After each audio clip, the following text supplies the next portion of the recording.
for my hand, I'll soar away into the dawn. Oh, I wish I could stay here and cherish hearts in peaceful days. I fear the edge of dawn, knowing time betrays.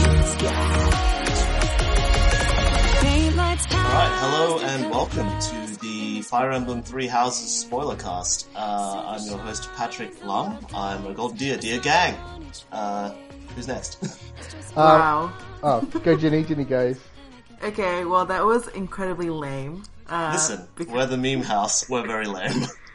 Hi, I'm Ginny. I'm clearly someone with much better taste than Patrick because I went with Edelgard. So I am team Black Eagle Strike Force. So that's where I'm at the moment. Pop pop. And here we have your mortal enemy. Oh, Yeah. and of course I'm the underdog, the Blue Lions, who no one seemed to choose. The Ball Prince. The Ball Prince, the cops, as everyone Yes, say. definitely Yeah, the cops. the But cops. what's your actual name? What's But your you actual know name? what? After James, you didn't say your name. oh, James, you sorry, didn't say your name. my name is James Pinnell. This is my first spoiler cast, so I'm not attuned to the accuracies of saying my name. So yeah, apologies. For that. Should we mention our affiliation? I'm with the Guardian. The Guardian, Golden Dawn, Golden Deer. Sorry, not Golden Dawn. That's a paramilitary fucking Greek organization. He's a Jesus Christ. I've the been Guardian making was that progressive. mistake. I've been making that mistake a lot. I'll be honest with you. So here's the setup. We've all finished one route of Fire Emblem Three Houses. This is like a fucking 40 to 80 hour RPG, depending how you go. So we were like, okay, we don't want to do this 3 times before we have a spoiler cast. Let's just get everyone together in a virtual room, and just fucking yell at each other. Yep. See what's up. Hell yeah. Yeah. Like this game was like the best slog. I'm just gonna put it out there. Like Yeah. it was really long, but I loved every second of it. Even the bits I thought I wouldn't love, like wandering around the monastery like a moron, making people asking people the same question over and over, whether they own a lost bag of rocks. Violence lost and found. It's the fucking game, man. And yeah, look, I'll put it. I'm not a big Fire Emblem person. I have played one of the Fire Emblem in my whole life. Back on the Game Boy Advance. Yeah, Many maybe years Fire ago. Emblem 7 probably? That was the one. Blazing Blade or Yeah, whatever? Blazing Blazing Blade. Blade, yeah. Blazing Blade. And so it's been a long time between drinks, and I had completely forgotten about everything. But what's interesting about this game is that you don't need to know anything about Fire Emblem at all. Yeah. Like, it's a completely fresh story. There's a little bit of, like, Easter eggy, fan servicey stuff for people who are really into it, but largely, I think they did a really big refresh on this one and sort of started again, which I think is the reason why it's gotten so popular. Yeah, it's a great intro to the series again, I think, as well. Hell yeah. Yeah. How did you come out feeling on the other side of, this entire route, basically? We'll start with Ginny, I think. Oh god. Okay, so I guess I'm Black Eagles, which Yeah. means that if you've like searched or Googled Black Eagle on the internet at all, you'll know that my house has 2 routes. Yeah. So We'll just start generally. We're going to talk a bit generally about the thing, and then we'll get into like serious spoiler territory afterwards. So Okay, sweet as. Cool. So with my route, I was pretty sure it was going to be wild from the minute the game was like, make a life-altering choice that will change your story forever. And I was like, cool. Well, I joined Team Black Eagles to fuck Edelgard. So I was like, I'm just going to go with the Edelgard option. And it was a wild ride, let me tell you. Also why Blue Lions and I are basically mortal enemies at this point. But, I'm actually super excited to find out, because I know that good. there is the choice, and then people were like, is this alternative default? Is this Edelgard Church? Like, what is it? And then I'm excited to... I kind of, from the shape of discussion, have figured out what the choice is, but like... I'm still excited to find out the specifics of why that's not happening. Yeah, it's good. Like, it definitely is the route that I would say I would recommend that people play to get the most I guess, the most nuance out of the game's story. I feel like if you definitely go with the Edelgard route, you get like a whole different perspective than from the other two. Like Golden Deer is great, so is Blue Lions, but I think they're kind of quite samey in motivations and who the villain ends up being. But I'm curious about that as well. So James, what was your experience with the Blue Lions? So I actually chose the Blue Lions because it seemed like everyone else was choosing Black Eagles or Golden Deer, and I kind of wanted to take the safe route, as I think what people were saying. You know, it was the nobles, it was the Game of Thrones. Game of Thrones, yeah, exactly. The Game of Thrones route. That's really good. I like that. But I also kind of fell in love with Dimitri because on the surface, he seems like, you know, the cop, as the meme goes. He's the Captain America. He's very Captain America. He's very straight and all that sort of thing. But as you go through the game, obviously, as was probably the case with Claude and Edelgard as well, definitely Edelgard, but with Claude as well, a lot of his past comes in, and it's not pretty. Like, it is brutal, some of the stuff that happened to him and his family, and that starts to cut pretty deep as you start moving through the first half of the game. And when you get to the jump, it basically breaks him, and he becomes an entirely different person, and the entire structure of the game for you changes, which it does with the other houses as well, but in the way that Dimitri is not what you think he is going to be. And his story becomes like a retribution story, but we'll get into that. It sounds way more personal. It is very personal, and I didn't expect it. I really thought my run would be fairly generic. I'd be the generic, you know, guy on the horse, you know, Captain, like I said, Captain America. He's going to save the world, and everyone's going to be happy, and la la la. But no, the game did take a really interesting route with him, but I think that does wrap in very tightly as to what happens with the Black Eagle story. Yeah, I think that's really interesting, especially because, so I play Golden Deer, and I think the thing with Golden Deer is that Claude is very much an outsider, and that's, true both in story and in terms of being outside the Frontland and stuff like that. But it's also true because he doesn't have a huge personal connection to the stakes of the war, I suppose. Yeah. It's more like a story of... these two fuckers are out here just brawling, destroying the world, and I've got to pick up the pieces and, save my little slice of Fordland and whatever. So, it's still interesting, but I think it's more interesting on a world level, here's the story behind the story sort of thing, and that sort of thing. There's not as much personal connection, and I think that's kind of a failing of the Golden Deer route, and maybe wouldn't recommend it first, unless you like the characters sort of thing. Yeah. I think it's a great route, it's got great characters, I really enjoyed it, but I think I enjoyed it mainly because I picked up the implication, I was embedded in the Fire Emblem discussion, and I picked up the implication of how the other houses were, being treated and stuff like that. So I'm really excited to go through with them as well. I think, before we get into the real nuts and bolts of the story, was there anything about the game that you guys didn't like? And not necessarily about the story in itself, but maybe how it played or how it laid out, or any aspects. Because I loved about 85% of the game, but there were a few things that really kind of niggled at me. But I'm interested to hear what you guys thought. I think I'm there as well, because a lot of it is that this game feels like a first run at this style of Fire Emblem. It's Romance of the Three Houses, basically. It's built by that Tecmo Koei team, I think, as well. Yeah. I really love the way, the scale and the art style of stuff is kind of cool, but the actual art itself is the textures are muddy. There's pop-in, the game itself, just from the technical aspect, the UI aspect, the UI could use another 3 passes in my estimation. The font is garbage, especially. It's amazingly it's garbage on handheld and on big screen, which is a fucking achievement. Pretty achievement, it is. Yeah. These are all minor issues because I still played this game for 60 hours. I'm not oh, this is game breaking. It's just this is the first pass, and they did incredibly well with the first pass, but it's still a first pass. Yeah. What about you, Jenny? Yeah, for me, a bit of a weird one, I guess. I had originally in the lead up been very, very excited or at least optimistic about the same-sex relationship options. Because, they were done so, awfully in the past. Yeah, they've been real bad. Yeah, I wasn't, holding out hope for anything even remotely, forward-thinking or liberal, but I was maybe this time, maybe we're gonna get some kind of ending for not just the main character, I guess, because you can obviously explicitly be in the same sex relationship with another character, but even like maybe just like your mates, you know, maybe if your mates shacked up, they'd be like, oh, you know, fucking Marianne and Annette like got married and lived together forever, but instead it's more like, oh, everyone was just bros and pals. We just sent pals letters living to each together, other, and we had lots of fun, and then we just, you know, yeah, became They were flatmates. spinsters together until the end of time. exactly. And then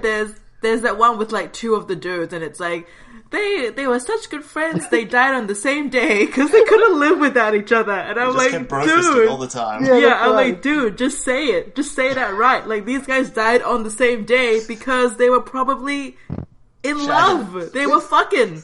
These guys were fucking. Just say it, Fire Emblem. We all know they were fucking. Like, you know? And it's like, I guess, you know, it doesn't even need to be, I guess, I hate using the word blatant because I think it's so disrespectful, but it doesn't even have to be obvious. Like, they could even at least insinuated it better, but they don't. They do such a terrible job Yeah.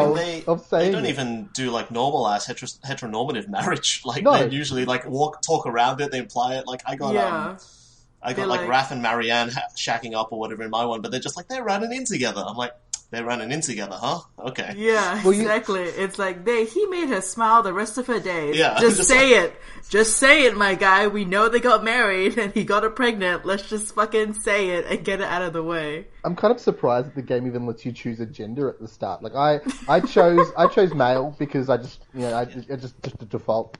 But I kind of forgot that you could be a female in the game because Byleth is such a generic stand-in Yeah. to I think that's advance a the huge story. part of my like the writing is so good with all these characters and all these variables and all this crap, and then Byleth is every single support conversation with Byleth is just a stupid ass deaf mute standing there, and she's just like, yes. Smile. Yeah. You're like these characters just pouring out their life's hopes and ambitions at you, and you're just like, it's worse than the Persona 5 protagonist. Like, at least Persona 5 protagonist does some shit all the time. How bad are the Yeah. choices for speech sometimes? Like, you'll say something like, will someone pour their heart out to you and say, like, my parents were murdered in front of me and it's fucked me up for the rest of my life. And then his replies are, there's two replies. One is, oh yeah, and the other one is, oh, that's unfortunate. And then you're like, both of these are bad. Like, I really hope they just go ahead and make a character for the main. Like, they didn't even split this. It's not like you can customize Byleth anyway. You can change their, like, Swordsmaster or whatever, but, like, it's not like you can give them a cool cloak or, like, actually, I think there's some DLC or some bullshit. there is, but, like, yeah, I think it's coming. But, you know, it's not like you can choose their hair color or their eye color or, like, I think in Awakening and Fates and stuff, you could do some personalization, but I think in Awakening, Robin was much more of a character than you are here. So. Yeah, it is really weird. That was one thing that I found really strange as well, was how invested I became in my squad's relationships. Yeah. But I didn't really care about the one that I was having. About me. About Yeah, my so- own yeah, one your with the relationship main is the most person I wanted to boring. romance. I was like, man, who cares? Like, Well, and so this is going to be our first spoiler. So obviously a spoiler cast, but this has to be brought up because it happens in the first half. Yeah. When your father dies. oh Yeah. god, yeah.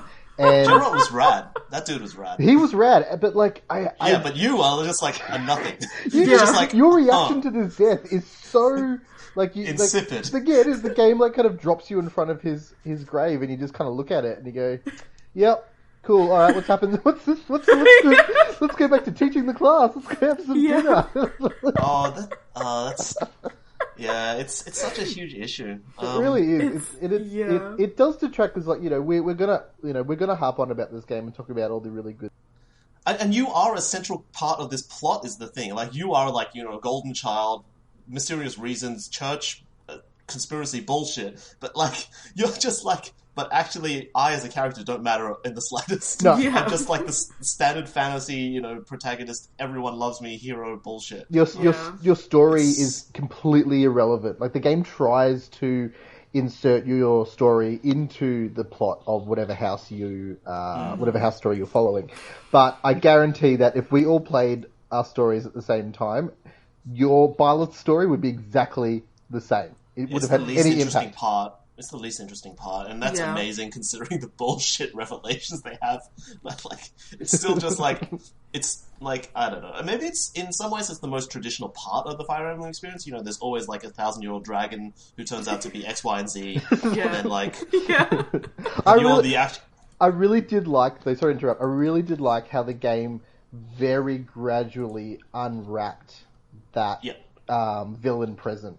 So you don't know who you're actually fighting for a really long time. Like a really long time. And in fact, I think this might come out, but I think that the people that we are fighting becomes like so different based on who you sided with, basically, like, and their views of the world. And I think that's probably the most impressive part of Fire Emblem to me, of Three Houses to me specifically, is that this world feels like it's fully realized. It's like a world that would continue to exist and has, and the conflicts, the interesting conflicts of it aren't from like, ha ha ha, I'm a generic evil about to unravel over the land. It's mostly like we have different points of view on how to rule and how to govern and how people should live their lives. And that's much more interesting than, you know, the king from the north or whatever. Yeah, it actually has depth to it. You know, it actually feels like someone sat down and wrote the whole thing from start to finish, not kind of as the game was being developed. Like they wrote the entire plot and then thought, okay, this is the plot of this game. How do we build a game around this story? Yeah. To me, it actually feels like they were like, okay, this is what these people believe, this is what these people believe, this is what these people believe, and then like, here's, you know, these 6 events, and here's how shit, like, you know, goes down the timeline based on what they believe and what decisions you make and stuff like that. Yeah. Like, it's all a natural consequence of who these people are and how they develop and stuff like that. Yeah, for sure. Yeah, I have to say the only other point that comes to mind immediately in terms of disappointments is that I didn't feel a huge connection to people who weren't part of my class. Oh, like, okay. So, like, I had some of it, but especially in, like, you know, there's some stuff where you have to, like, you do a fishing competition or you go to the ball or something like that, and there's some, you know, back and forth between you and your other class members. Mm-hmm. But, like, the members of the class were that I felt the most for outside of my own class was, like, people that I was aiming to recruit. Mm-hmm. And then I didn't actually interact with the rest of them that much. Like, probably the one that I really felt the most for was Bernadetta, because... And the reason is she comes out of her room after Geralt dies. I like that. And I was like, oh my god, like, she's actually out of her room. That's, like, amazing. Yeah, like, yeah. And I think I don't really know how to do this from a game design perspective, but some way of, you know, making you interact more with the other classes before you have to go in and murder everyone would be like a good way. Like, because there was a lot of characters in the Sleepy Mage in Black Houses. I forget in Black Eagle. What's his name? Linhard, I think. Linhard, yeah. I was just like, okay, he's the green guy and he naps once in a while. Like, I've seen him 3 times in this game. You know, it's just like, okay. Like, I know he means a lot to people in the Black Eagle house, but I'm like, I don't know who you are, dude. Like, sorry, I guess I'll kill you now. Bye. Yeah, I feel like they could have done more than have just, like, the paralogs, because I think that they try that thing with the 2 people paralogs, where it's like, even if you just have one of them from your house, you can still do it, and it, like, forces you to interact with the other person's house and what their backstory is. But, like, I think you're right there in the sense that, like, I felt really invested in my house. But I think because my house kind of always felt like the outlier, like, the minute I kind of figured out what my story was going, I cared a lot more about what the other students' perspective of my students were, because I kind of knew where my route was headed. So in that sense, when I was playing my route, I felt like it was more important to me to have, like, decent-ish relationships with other kids, because I was like, what if something fucked up happens? I feel like something fucked up is about to happen. So that, I think, just by picking the Black Eagle house and picking that route, I felt more invested. I think that I spent a lot of time just talking to everyone in the monastery for the first half of the game. So I did too. But... I did get an idea of like different people and what they liked, and you know, having tea with varying people. I probably wasn't gonna returning their lost bullshit. Yeah, exactly. That's right. God, and having chats so with them. much lost bullshit. We have to talk about the lost items thing, because it is such a strange part of this game, and it's so good. It is hilarious. So dumb, but it's hilarious and stupid, and it's really a humongous time waster. I think I love it though, because it is like it seems really obvious the first time you get it. It's like, oh, this belongs to someone who likes sweets. This belongs to someone who hates ghosts. So you're like, okay, cool. Like, that's obviously Letizia. That's obviously, like, Hilda or whatever. But then you actually do it, and they're like, that's not mine. And you're like, who the fuck likes sweets in this fucking place? And then you get to know these students because you're like, what is their lost property? What am I holding? I've got to get rid of this shit. Yeah. The one that really stumped me was one that was like, this is a handkerchief. And I'm like, thanks. Great. Could be literally anyone. Thank you. This is a handkerchief. Good shit. It's Lorenz's though, isn't it? It's only for a fancy person though. Only fancy people have yeah, I was like, so it's gotta be like a noble or some shit. Yeah. Or they're like, Oh. here's a fucking book of land. It belongs there to a was noble one- who has there was land. one- I'm yeah, like, no. all of the nobles have land. What the fuck am I This supposed class to do system with is this? fucked up. Every one of you guys has land. Exactly. I'm just like, what do I do? This is so stupid. it's just like it was so great. Like I just It makes you, Yeah, a bit of a detective. I think you know it is those little weird conversations you have with people when you do find their junk and they just sort of thank you for it, and it does unlock like a new sort of I mean, it just adds to the support. yeah, it is a support tier, but on a real level, I guess on a game level or story level, they do open up to you and they start talking to you about their past and their lives and the things that they like and what they don't, and then you do have the opportunities to have tea with them and it's their birthday and God, tea time is so stupid. oh, it is dumb. It is super, super dumb. I think one of the things that really bothered me about this game was not necessarily the things like tea and lost property and all that sort of stuff, was how the game kind of handled it after the initial fun quirkiness. No, after the quirkiness of it fell over. Wore off. Yeah, because at first it's like, for the first few hours you don't mind running around and doing this stuff and having tea and spending, because these things actually take a while. Like, people don't realize having tea with someone is not just like a 1 minute conversation. It's a good 5 to 10 minutes of talking back and forth and choosing options and the game, but the game considers it a very small amount of time. Right. Because the game itself is 60 hours long. So tea for the game is 10 seconds, but for you that's a good 10 minutes of your time. Yeah. Did you guys find you was sort of automating a lot of the monastery stuff by the second half of the game? Yeah. For sure. Like, I honestly think they might have been better off just cutting the monastery part for the second half of the game and think so? working it around, because I do like the run around your camp and talk to everyone aspect of it, but it just sort of, I found myself completely just like, okay, like in the first half of the game, every single one of those decisions is meaningful because it's the beginning of the game and it's the ramp up. But by the end of it, and maybe this is because I was only playing on normal, so I think hard mode will be better in that sense for difficulty. But especially by the second half, I was just like, okay, just auto instruct, seminar, or just like sit in the fucking dining room and have 7 meals today with your students to just pump support levels. Like, there's only optimal choices at the end of the game. There's no hard decisions to be made in that mode. And they're battle choices. They're not story choices. They're battle choices. Yeah. Because how can I optimize my team to win these upcoming battles? Yeah, and like 2/3 of the people in the monastery have buggered off. So it's like, you've slaughtered them, but like they're all dead. All the kids are dead. By my hands, please. Yeah. I did this. Me. Yep. Good God, Jesus Christ! All right. So I feel like Pat and I have been talking too much. So I'm going to ask Ginny a direct question. That's true. Yeah. What do you think about Divine Pulse? Did you like it? Did you not like it? Did you think that it took away from the experience, or did you think it helped you make up the stupid mistakes? Okay, I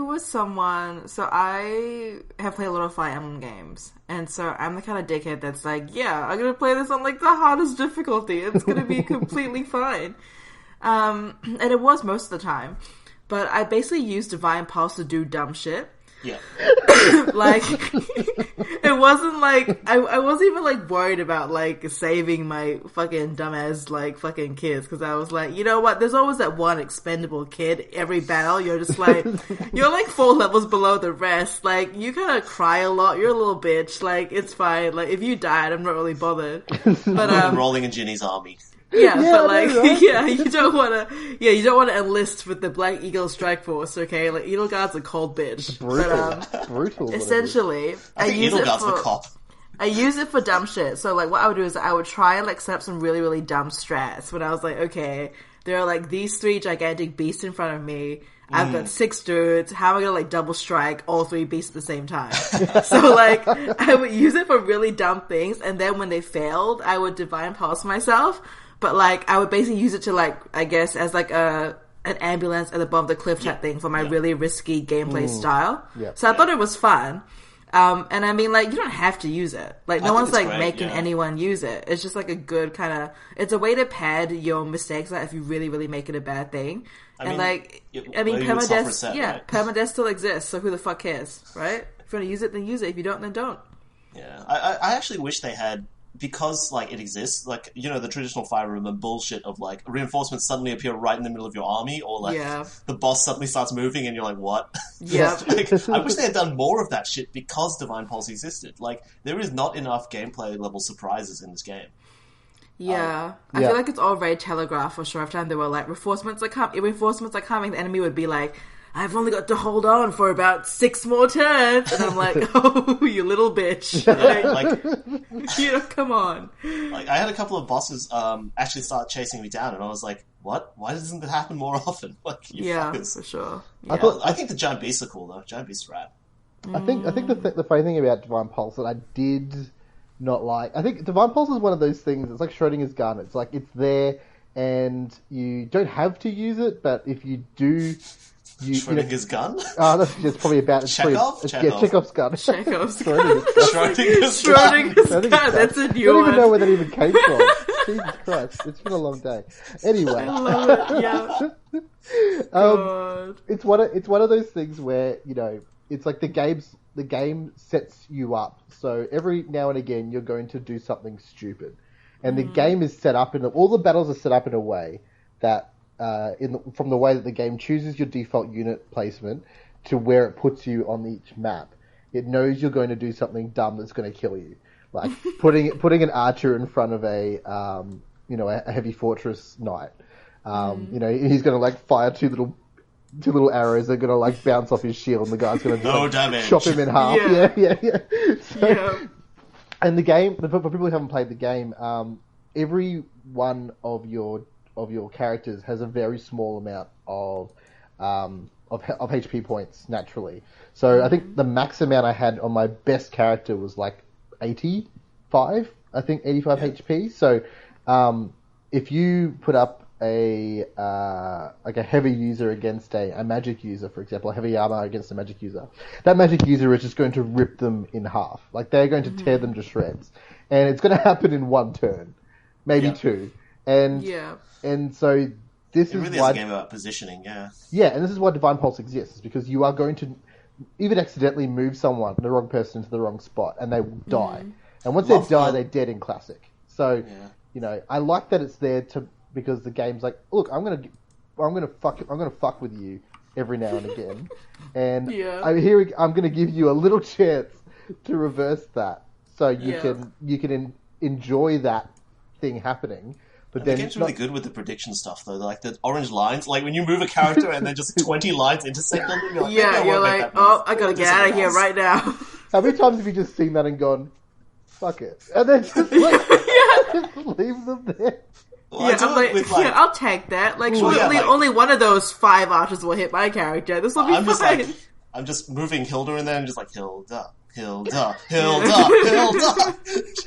was like me and the dude. Like, I got to a point where literally nothing hurt this guy. Like, not even like magic would really do that. Oh, really? Wow. Because like Hilda was still super vulnerable to magic, so I had to watch the mages all the time. Yeah. What I did is I pumped up his resistance like hardcore. I didn't use any of the stat items because it was so fucking easy. And so like this dude is like, I literally just put him in front of every one of my battles near the end, and like people were just throwing stuff at him, and he's just like ching, ching, and it's like, I think it's something like when he gets no damage, he's like weak or like try harder, and I'm just like yes. That's really good. That's really love good. it. Yeah, so much fun. I love that stuff. Yeah.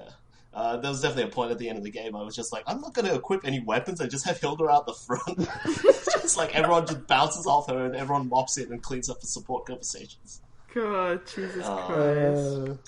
Alright, I think maybe we should get into the more spoilery territory of... shit. Oh, of hell. the cast.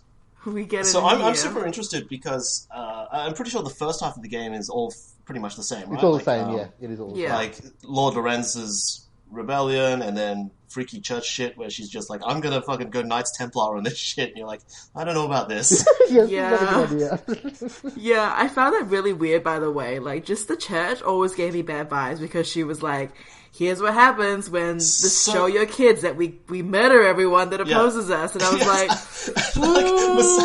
you talk to Mercedes, and Mercedes is just like, well, I don't like the idea of it, but they did raise their hand against the Holy Church. I'm like, Yeah. Mercedes, Yeah, you're like girl. the dead mother. What's going on here? yeah, it's She's just real cold down. weird. I reckon, yeah. like, it's deep inside. There's a lot of cold going on in Mercedes. Like, Yeah. she comes all like happy galaki at the but well, Mercedes was in my core story, so I know what happens to her from the start to the end. On the I stole official her stream. for Golden Deer, and she, like, one of the other things is that when you recruit characters from other things, they don't really show up in your story very much, No. unfortunately, which is kind of They're just there for like battle. they're there. They'll turn up between monasteries. Like I had Petra the whole time, and she got an epilogue and everything, but like she didn't turn up in any cutscene. She wasn't No, like for the purposes yeah. of the story. She wasn't there. I was like, okay, that kind of sucks. Like I know it would be impossible to do. That would be crazy, but like it's just kind of a bad science thing. I'm sort of interested to know the basic nuance. Like, I think definitely Black Eagles will have the most change here because about. So I was at first, and this was pretty early on. I was disabused of this notion, but I thought that the character behind the mask might be variable and change based on playthrough. So I was like, oh, that would be super like. Because the game actually is like actually weird. Claude disappears every time the Flame Emperor shows up. That's strange. I was like, whoa, that's fucked up. They all do. Claude. Yeah. So I think Yeah. they're just like trying to fuck around with that shit, and then they're just like they Scooby-Doo unmask her, and it's fucking Edelgard. I'm like, okay. Yeah, literally I guess when that happened, I didn't even know it was gonna be Edelgard. Like Oh, my wow. ass was surprised. Like I guess have, that's why I was since like- it paid off for you because Edelgard disappears every time. Like Yeah. for me, Claude disappears. I'm like, Claude looks suspicious. Yeah. Literally, Hilda turns up and like Claude says, "Wait, where's Claude? What's going on?" Like, what? Yeah. Okay. It's even harder when Dimitri is your primary fucking, your primary character, and he disappears for like a really A chapter, important yeah. chapter, and I'm just like, what the fuck am I gonna do now? Like he's my level 30, and everyone else is like freaking 21. So you're gonna Yeah. level up, man. That's what Yeah, you're that's gonna do. it. Good God. But so everything is the same up until the Time skip, right? the Flame Yeah. Emperor reveal. Right. When... And then I assume that battle changes a little bit as well. And Well, I'm interested to know actually because in my battle, obviously, I fight Edelgard. Like, yeah, Edelgard Yeah. comes into the tomb basically. yeah, that's right. Yeah. And I fight. Oh no, her she's directly. revealed at the end of that battle, right? So you would fight her either way. Ginny, did you fight her? Yeah, I fought Edelgard anyway, so Okay. it's just like you just have to pick at the end whether you're like, Oh, actually, okay, so it is I the same. want to fight, I want to help Edelgard, or I want to help the church. So the church is like, fucking kill the bitch, and I'm like, oh well, I guess the church pays my bills. So like, you like fight Edelgard and shit, and then at the very end, you can like, at the very end, church lady's like, okay, time to kill your kid, and I'm just like, Don't know about this. don't know Still wanna about bone this. her though. So Yeah, I'm like, you know what? She's gonna be of age after the time skip. I gotta fucking. Oh my god, Ginny, So I'm just reading the you're so thirsty. I'm just reading the wiki, and it says that depending on your Byleth's choices and the house you lead, you may either side with any of the three houses or the church.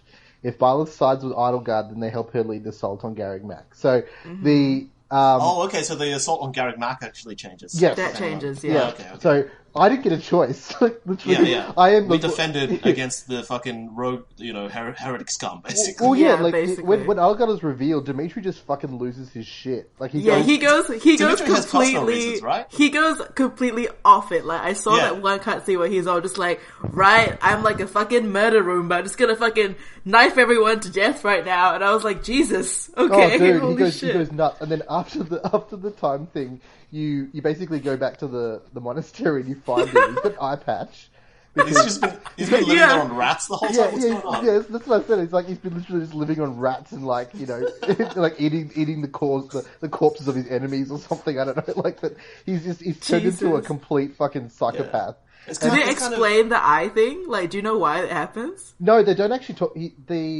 One of the support just conversations loses an eye for aesthetic reasons. one of the support conversations, basically, he says something like, someone got a spear, you know, someone got a spear in the right place or something. You know, it's kind of in passing, he's talking. He's just like, I sacrificed this for a good cause, which was to murder someone. Yeah, well, he doesn't really even talk like a normal person for about 15 hours or 20 hours after the break. So what actually happens is... That's really funny. He's so consumed with anger, because for 5 years he's just been fighting the Empire by himself. Yeah. So he's a nutcase. He's an absolute nutcase. And when you find him, he barely tolerates your presence, and he won't talk to you really at all. And then he goes, "Oh, we should go take back the monastery." And you're like, "All right." And then all of your dudes all show up, and they're like, "Oh, hey, you know, 5-year reunion shit." Yeah, that's right. And then Dimitri's like just an asshole to everyone. Like, people are like, "I'm so glad you're alive." He's like, "Fuck off," you know. It's really funny. It's making Golden Deer feel so much like the happy-go-lucky choice, because you turn up and Claude's just like, "Oh yeah, we've been waiting for you," and then just like everyone turns up, and everyone's just like, "Yeah, good to see you again. What's up? How have you been? Are you a lawyer now? What's happening?" And you're like, Jesus. Literally, like, Claude's just like, "Hey, just gonna, like, have my own little fucking party over here." Meanwhile, Dimitri and Edelgard literally murdering each other 24/7 on the battlefield. Like, fucking, like, war trauma, PTSD, fucking Church of Vietnam type shit. And then you're over here just like, "Hey!" party time, just tea time all day, every day, man. Edelgard is like consolidating her power. Dimitri loses an eye and eats rats, and Claude's just like hanging out, just chilling with his bros. Claude just fucking blazed on Deirdre, just like, "Yeah, man, we'll just wait for the Empire to come to us." Like, literally, that's all he's doing. He just waits for the Empire to come to him. It's ridiculous. Post time skip like Ginny, like when you turn off and Edelgard's like, "What's up?"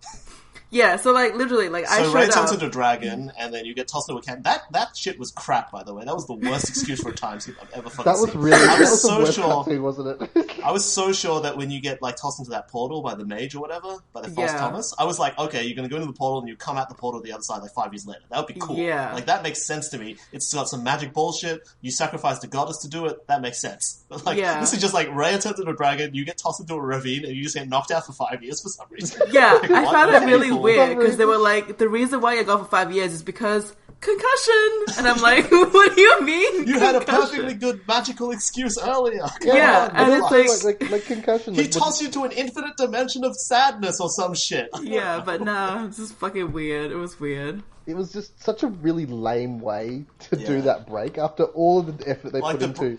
This is kind of how I feel, right? Like the main story is super interesting, but the story about your character and the dragons and shit is just dumb. It's like standard Fire Emblem. I am the tool of a weird bullshit. Ugh. It's literally just you are literally just a conduit to push the story through. That's it. There's literally no reason. Yeah. Like I just don't know why they just didn't make a generic. Like a normal character, like a fleshed out character that you honestly, play. I think even with the like dragon bullshit and the Chosen One prophecy stuff, like I think all of that turns out to work pretty well. And I don't know how it turns out in the other routes because I don't know how this is revealed. But in the Golden Deer route, at least, I'm like, oh, okay, that all makes sense and it's interesting. It's just that the delivery on your character specifically and a lot of the cutscenes is just garbage. So I'm like, Yeah, I agree. It is really weird. I just found it really because the way the story builds it up before. Is like, okay, here's the dad shit, here's the weird shape-shifting sexy lady, here's the weird dark priest, like, all sorts of weird magic shit's happening, and I was like, okay, we're gonna peak at this point, then I'll be gone for like 5-10 years or whatever, and I'll come back. But the way that they did it, and also the way that I guess the students receive you after is quite strange, so...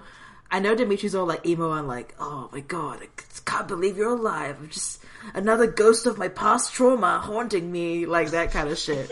Meanwhile, like Edelgard is like a really, really weird she like holds a candle for you. I don't know if that's because of the fact that I tried to max out as much of her support stuff as I could before I actually like. No, I think that's just the game's writing. I think everyone's just like, you're the most beautiful, like smartest, amazing tactician ever. You know? Yeah, it was so weird. Fire She was like, I knew you weren't dead. Meanwhile, Hubert's like, I should have fucking killed your ass when I had the chance. And I'm like, okay, Hubert, fucking slow your roll, my guy. He's like, yeah, like we don't fucking need your ass, bitch. And I'm like, okay, all right.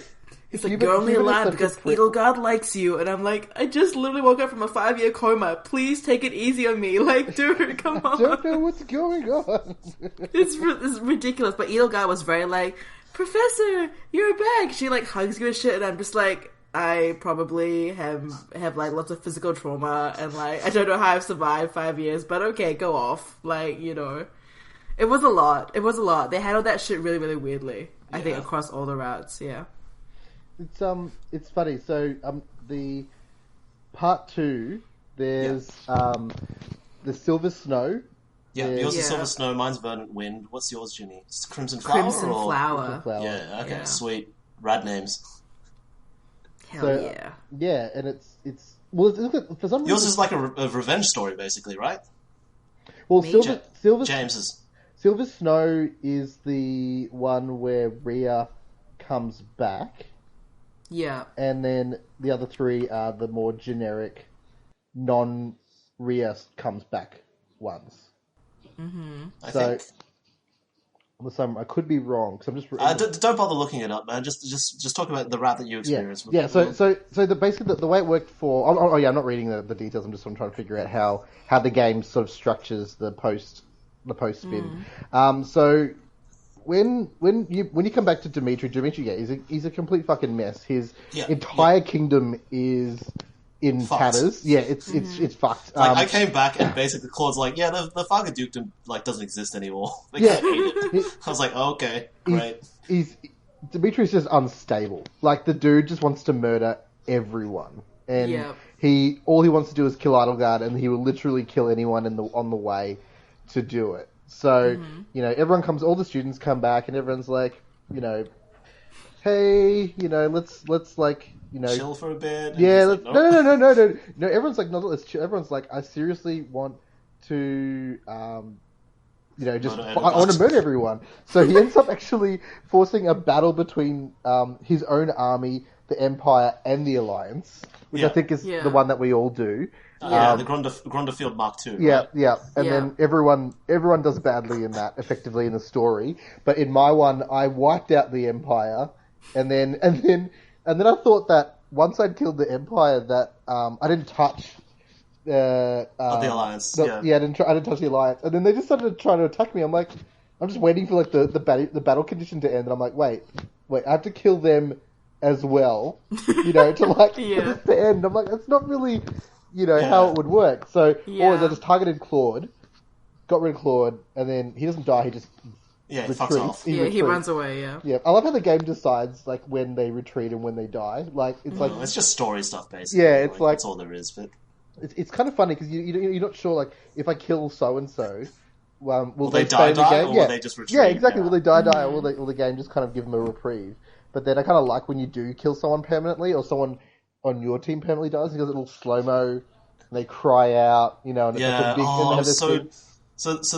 at the first bit, Bernadetta has the hill. She's got the crossbow, like the first time around, and you kill her, and she's just like, "Man, I didn't want to fucking die in some stupid field. This sucks." I'm like, I fucking feel that big mood, like shit. Yeah, yeah, I did feel that too. I really didn't want to kill all of the a lot of the students. Yeah, there was a couple like Ferdinand just turns up on a bridge. I'm just like, "Bye, Ferdinand. Sorry, I tried to save you, but I'm gonna hit you with this axe now." Cold. Oh, I was so fine with killing Hubert. I killed him like 3 times. I just wanted him to die. Get retreating. He runs away like 2 times. Hubert is the little worst. He was on my team, and I was like, I wish I could kill this guy. Like, he had the worst support conversations with you. Felix is the worst blue lion. I wanted him to die. I almost let him die. But I just like, no, I need him. He's a good swordsman. I'll let it fly. But he's such a dickhead. I love every one of my deers. They're great. None of them, I didn't want to kill any of my deers. Yeah. You all got bad houses. Yeah, you were spoiled. Like, honestly, Hubert is the worst idiot out there. Like, he was like my most powerful warlock, but all of his support combos are so bad. Like, one of them involves him trying to chloroform you. I'm not even kidding. I'm not even kidding. You're just like, literally, you're like... Support up. It's like, Motivation has okay. increased. It's like, okay, support rank. It was like, support, rank B. And I'm like, okay, let's see what happens. So you're just like strolling along in the monastery. And then you just see Hubert like come up behind you and he just has like a weird handkerchief. And you're like, what's happening? And he's like, oh shit. Oh, he's the one you should have returned the handkerchief Yeah, to. he's like, oh shit. Seriously, he's like, oh shit, you noticed me. Guess this won't work. And I'm like, what do you mean? And he was like, yeah, I was about to drug you. And I'm like, what the fuck you mean you were gonna drug me? Like, dude, I'm like, we're gonna have some best parent-teacher friend. conference time, man. Like, wow. It's so bad. He's like, yeah, well, you know what? Next time, I'll just hire a better assassin. And I'm like, what do you mean? Approval up. Conversation ends. I move on. And I'm like, his whole support thing is him trying to kill my ass. I kind of like that, and like I don't like the sexual assault insinuation part of that. Yeah. But I do like the fact that his entire support raid is just him trying to murder you. Literally, like, he's like, and like even like the next level up after the time skip, he's like, yeah, you know what? You're still bad news, bitch. I still want to kill you. Support A. And I'm like, what do you mean support A? What have we done at all that would make you feel like we've grown closer, bitch? Nothing.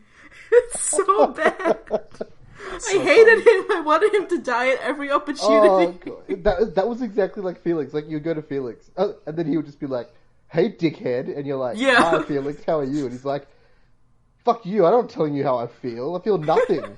I feel like you're a dickhead. And then he'd just be like, oh, cool. Do you want to, like, do some cooking? And he'd be like, fuck off you and your cooking. And then he would just walk away and then support level up. That was every single conversation he had. Toxic masculinity, man. I'm telling you. That's exact. Yeah, Felix is just Like, same, probably, he gives me big Hubert vibes. Just like doesn't like you. I had the complete turnaround you. on Lorenz. Like, Lorenz in my house is probably the worst, like, initial guy because he's a dickhead noble, he's a skirt chaser, he's just a complete wanker. And then, just throughout all his support conversations, I don't know why, but he just grew on me as, like, he's kind of like the idiot that everyone in your group bullies, but is still sort of, like, really confident despite all of that. And you're like, Jesus. okay, dude, I can respect your bullshit. You're like, you're still an asshole, but you're our asshole. Yeah, we own your asshole. Yeah. Like, what is you're a dickhead stuck up nobleman, but at least you're like good at heart and you're like easy to bully. So like, but I think that's such a cool guy. That's interesting because like every one of these people, obviously, the whole idea is that they're all flawed, but they have you know a real like a real deep background. And even Felix does actually have like there's a reason he's a bit of a dick and blah blah blah, but not that much of a dick. Like nothing excludes him. Like, half of these guys have no family anymore because they were murdered in some horrible way. But they're still nicer than Felix. That's true. You know, but Sylvain is just... Sylvain is just... I'm actually super interested because, like, all I know about Sylvain is that if you're a female professor and you try and recruit him, he immediately joins you. He literally joins you because he's like, right, this Byleth has He's just like, can I get in your pants? And you're like, I'm benching you for the rest of this fucking game. He is the horniest dude in the whole game. By far. Like, even at one point he tries to crack on to, was it Marianne? Yeah, the blue-haired girl? No, the teacher. What's her name? Oh shit. Manuela. Manuela. He tries it on with Manuela. Yeah, and then she tries it on with him. And Manuela's introduction is she's like, I'm a songstress, a physician, and available. Yeah. And I'm like, whoa, girl, you got gams. Like, what is happening? The best support conversation is between Manuela and Sylvain. Because at one point, Manuela is just so fucking desperate. She's like, I gotta see that one. Should I fuck Sylvain? And then, like, I'm like, what? And she's like, oh, no. But she doesn't say no because obviously he's like too young or his student or anything like that. It's just like, oh no, I can do better than him. I'm like, what? I mean, true, but also child soldiers, I think we're out the ethical window. We're fine. There was a tweet the other day and someone was going, like, I get that. Like, I like Sylvain because, I like Marianne because even though she's horny, she's not creepy about it. Manuela, she's not horny, she's creepy about it. I'm like, she's super fucking creepy about it. She cracks onto everyone, and she cracks onto you. If you're a male, if you're male, she's constantly on you. Every conversation is her basically trying to fuck you. Every single one. And like, look, I'm down with that. I'm not judging. Like, she's hot. I would totally I would totally go there if I was in this mythical world because she's super hot. But goddamn, she's just as bad as Sylve. She's just like That's really funny. Yeah, it is funny, and I really enjoyed going through their support conversations because it was so awkward. I purely only leveled her up just so I could see the support conversation. Yeah, I was definitely grinding support conversations by the end of the game. Just for a couple of people. A lot of them were kind of boring. Interestingly, this goes back to what Ginny was saying at the start of the cast about between Mercedes and Annette, which is probably one of the more interesting relationships. No, let's say relationships because I think they were friends at the start, but they definitely became at least because they're both in my house, so they were always on the same team together, so their support went up really quick. Yeah. So they were level S way early on for me, and they basically do everything but profess their deep love for one another. But it's in such a sweet, really gentle way, and I really liked how that developed between them. But then it just doesn't pay off at the end. It's just they're friends forever. Okay. The epilogue is terrible. It is so bad. They literally fought by each other's side. They spent all their time together. They, loved, obviously, each other and spending time with each other. And the game could not give them that relationship. It refused to give them that relationship. And that made me angry. I was genuinely angry about that because I felt like that was the only relationship in the game that was real. Because obviously, Dimitri and the dude's relationship is very much loyalty. Loyalty, yeah. He's sworn to protect him, and it's very sweet when in my story, Dimitri thinks Dudu dies trying to save him. So Dimitri escapes from empire, either an Empire or an Alliance jail. I can't remember, and he thinks Dudu dies helping him escape. Yeah. Then Dudu comes back in at the start of a battle a bit later on. Yeah. And that's when Dimitri starts to calm down. It gives him perspective that not everyone in his life who he loves dies. Because that's actually what breaks him. That's what breaks Dimitri. Is not Idleguard. It's when Dudu dies, helping him escape. He goes fucking crazy. That's what actually breaks him. Yeah, that's what actually genuinely breaks him. So when it's also Rodriguez. He comes back as well and tries to and talks him down. He dies, literally protecting Dimitri from being stabbed. Oh my god! Okay. And then that's when Dimitri clicks and kind of goes, okay, there's more to this than just my revenge. All these people are living the same life and fighting the same war, and they're doing it because they feel like I can help bring peace to the land, and that was heartfelt for me. I really enjoyed that, and also at the end where Idleguard when Dimitri puts his hand out, Idleguard and she stabs him. See, I completely missed this point. So because I didn't. Okay, so for me, Dimitri just gets murdered at fucking Gronda Field. That's all that he charges in like a fucking berserker, and we cut him down in arrows. So Ginny, what part of it? What part of the Edelgard story resonated with you? Oh fuck me. The second half, yeah. It's tough because as you unravel the shit that happens with Edelgard, obviously you guys wouldn't have talked to her. We don't know about it, so just talk. She's one cutscene. Edelgard goes through. Edelgard's backstory is probably more fucked up than Dimitri's backstory.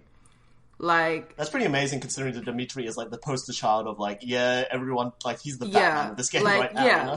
Dimitri's parents died, which is awfully horrific, and he obviously blames Edelgard for that, even though she would have been a fucking baby and would not have been able to kill his mom. Yeah, but she's an imperial baby. He's all fuck you, Edelgard, you killed my mom, and Edelgard's I was in the womb, bitch, but just before you continue, did you see that little cutscene when they're both young and when she gives the dagger? Oh, that broke me. I'm interested. I have no idea what you're talking about. Oh lord. Okay, we'll come back to that later. Yeah, but because that was really really heartbreaking as well. But So basically, Dimitri and Edelgard were like friends in the past, and like it's kind of implied that there's like a really strong friendship based there when they were young.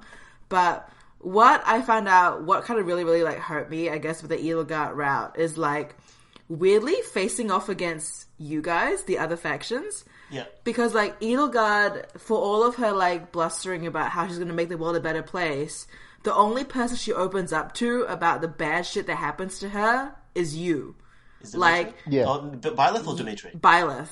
Byleth. She doesn't tell anybody else. Like, it's not clear from like her imperial edicts, like really why she's doing this, apart from like, this is my idea of why the world is better. Y'all need to like die by my sword or follow it. And it's like really fucked up to me that like Edelgard goes through so much shit and no one actually knows about it. And I feel like if she literally just had like sent out one pamphlet about the dangers of the church, A letterbox drop, just one letterbox drop. And it just always literally can be just like revoked. fucking one MailChimp email about the dangers of the church, this would have all been fixed. I feel like you get to know Rhea fairly decent, like, not get to know necessarily, but you do rescue her in the Golden Deer route, so you do spend a little bit of time with her. And I have to tell you, even rescued, I'm still like, Rhea would fucking stone cold murder a bitch. Like, Yeah, like she Rhea is just... Rhea's fucked up. Like, I mean, aside from like the child experimentation, which I found really, really disgusting, like that Rhea was engaged in, like that's basically what happens to Edelgard. Is like she gets like locked in like a basement with all of her siblings, and like they like cut her up and shit when she's a kid, and they try and like inject crass magic into her, and they like basically implant all these. So who is doing that? Is that the Slither and the Dark people, or is that the fucking no? church? So it's like it's her own family. That's the fucked up part. It's Oh her my own family. God, what? Damn. It's her Oh own my family. fucking God. It's her own family, which is why she has all these fucking issues with people and doesn't understand when Dimitri's like, these people mean so much to me, like my family was ruined, because Edelgard doesn't recognize family. Because she can't. Because they literally turned on her in like her weakest moment. Like they abused her from her childhood. So when Dimitri's like, how could you like, so when Dimitri's like, how could you not like care about people? Like, can't you see what you're doing to families in the war? And Edelgard's like, I have no capacity for empathy because my family destroyed my life. If you'd maybe, like, said any of this at some point, Exactly. Claude would have been like, yo, Literally. let's fucking go. Well, Let's it's go. Let's just destroy the church. Let's go. It's funny because, like, at one point in my story, Dimitri meets with Edelgard before they fight. Yeah. And he flat out says to her, let's just stop fighting. Do you remember when we were friends? And, you know, blah, blah, blah, and tries to talk her down. Be friends. Yeah, and then she basically stone cold is like, yeah, like, I totally get that, but fuck it, I'm still gonna fight you and kill you. And you're like, oh, okay, cool, alright, no worries, we'll try. I think this is what I'm talking about when I say that Claude doesn't have an emotional investment in the story, because he's such an outsider, he doesn't know any of this shit. He just comes in and he's trying to, like, you know, seek out the truth, he's just ferreting around. I'm guessing that's why he rescues, because flat out, Rhea is mentioned 3 times in conversation during the second half of my thing. Oh, okay. Yeah, so anyone who's Flynn and Clan Sedith and the Knights and stuff like that. Yeah, all of the anyone who's a knight or anyone who's church affiliated goes, we should save Rhea, and then everyone else goes, yeah, but there's other things that are more important, and then everyone's like, oh, okay, no worries. That's pretty funny because like Claude is like, well, I don't know. I think we can fit saving Rhea into our busy schedule of destroying the Empire. So he's like, well, it's the same goal, so we'll just do it. Meanwhile, Edelgard's like, right, kill the fucking cursed church, like, fuck the church, I'm like, so burn impressed everything. with how big these changes are between the routes. I mean, obviously, you know, from a story perspective, but like, when I think about it, like, what other JRPGs had this massive change, like, on that scale when you chose a different route? It's so crazy. It is. It's like I can't think of any, like, some of them. And the writing is so consistent as well. Romancing Saga does something similar to this in that your choices do set you off on different paths, but the flat base story is still the same. Yeah, you know, across all of the. Well, I think it's interesting with this one because, like, I think we all have incomplete information. Like, I didn't know shit about any of the emotive stakes in this game because I'm just like, I'm on the lore route basically. So if you like have more questions about the lore, I'm basically set to answer, I think. But aside from maybe the church route, which I think maybe has the most stuff. But the church route, I find, I guess, that's the other one that's the other Edelgard route, I guess, if you just decide to go, fuck Edelgard. Well, you got to start it from Black Eagles, right? So yeah, exactly. That's Silver Snow, isn't it? I think it's weird because, like, I would just not, now that I've played Edelgard's actual, like, personal route, I can't, like, go back and just be like, yeah, I'll side with the church, because, like, you know all the awful shit that they do now. Yeah. And it's just kind of like, now that I know how much Edelgard went through, I'm just like, I could never, like... I think that's, like, this is a weird comparison to draw, but it's maybe a little like Undertale. Like, if you do the Undertale pacifist, and then you go do genocide, and then it just, like, completely fucks you.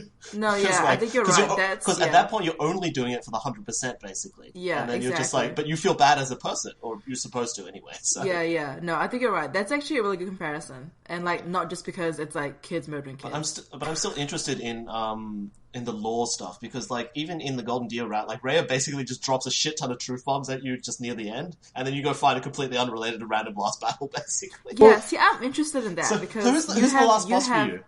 So you have the last... You have that last battle. We just have to, like, kill Rhea. Oh, wow, what? Yeah. Both of you? Both of you kill Rhea? No, I kill Edelgard. I kill a monster Oh, version of Edelgard is your Edelgard. last battle?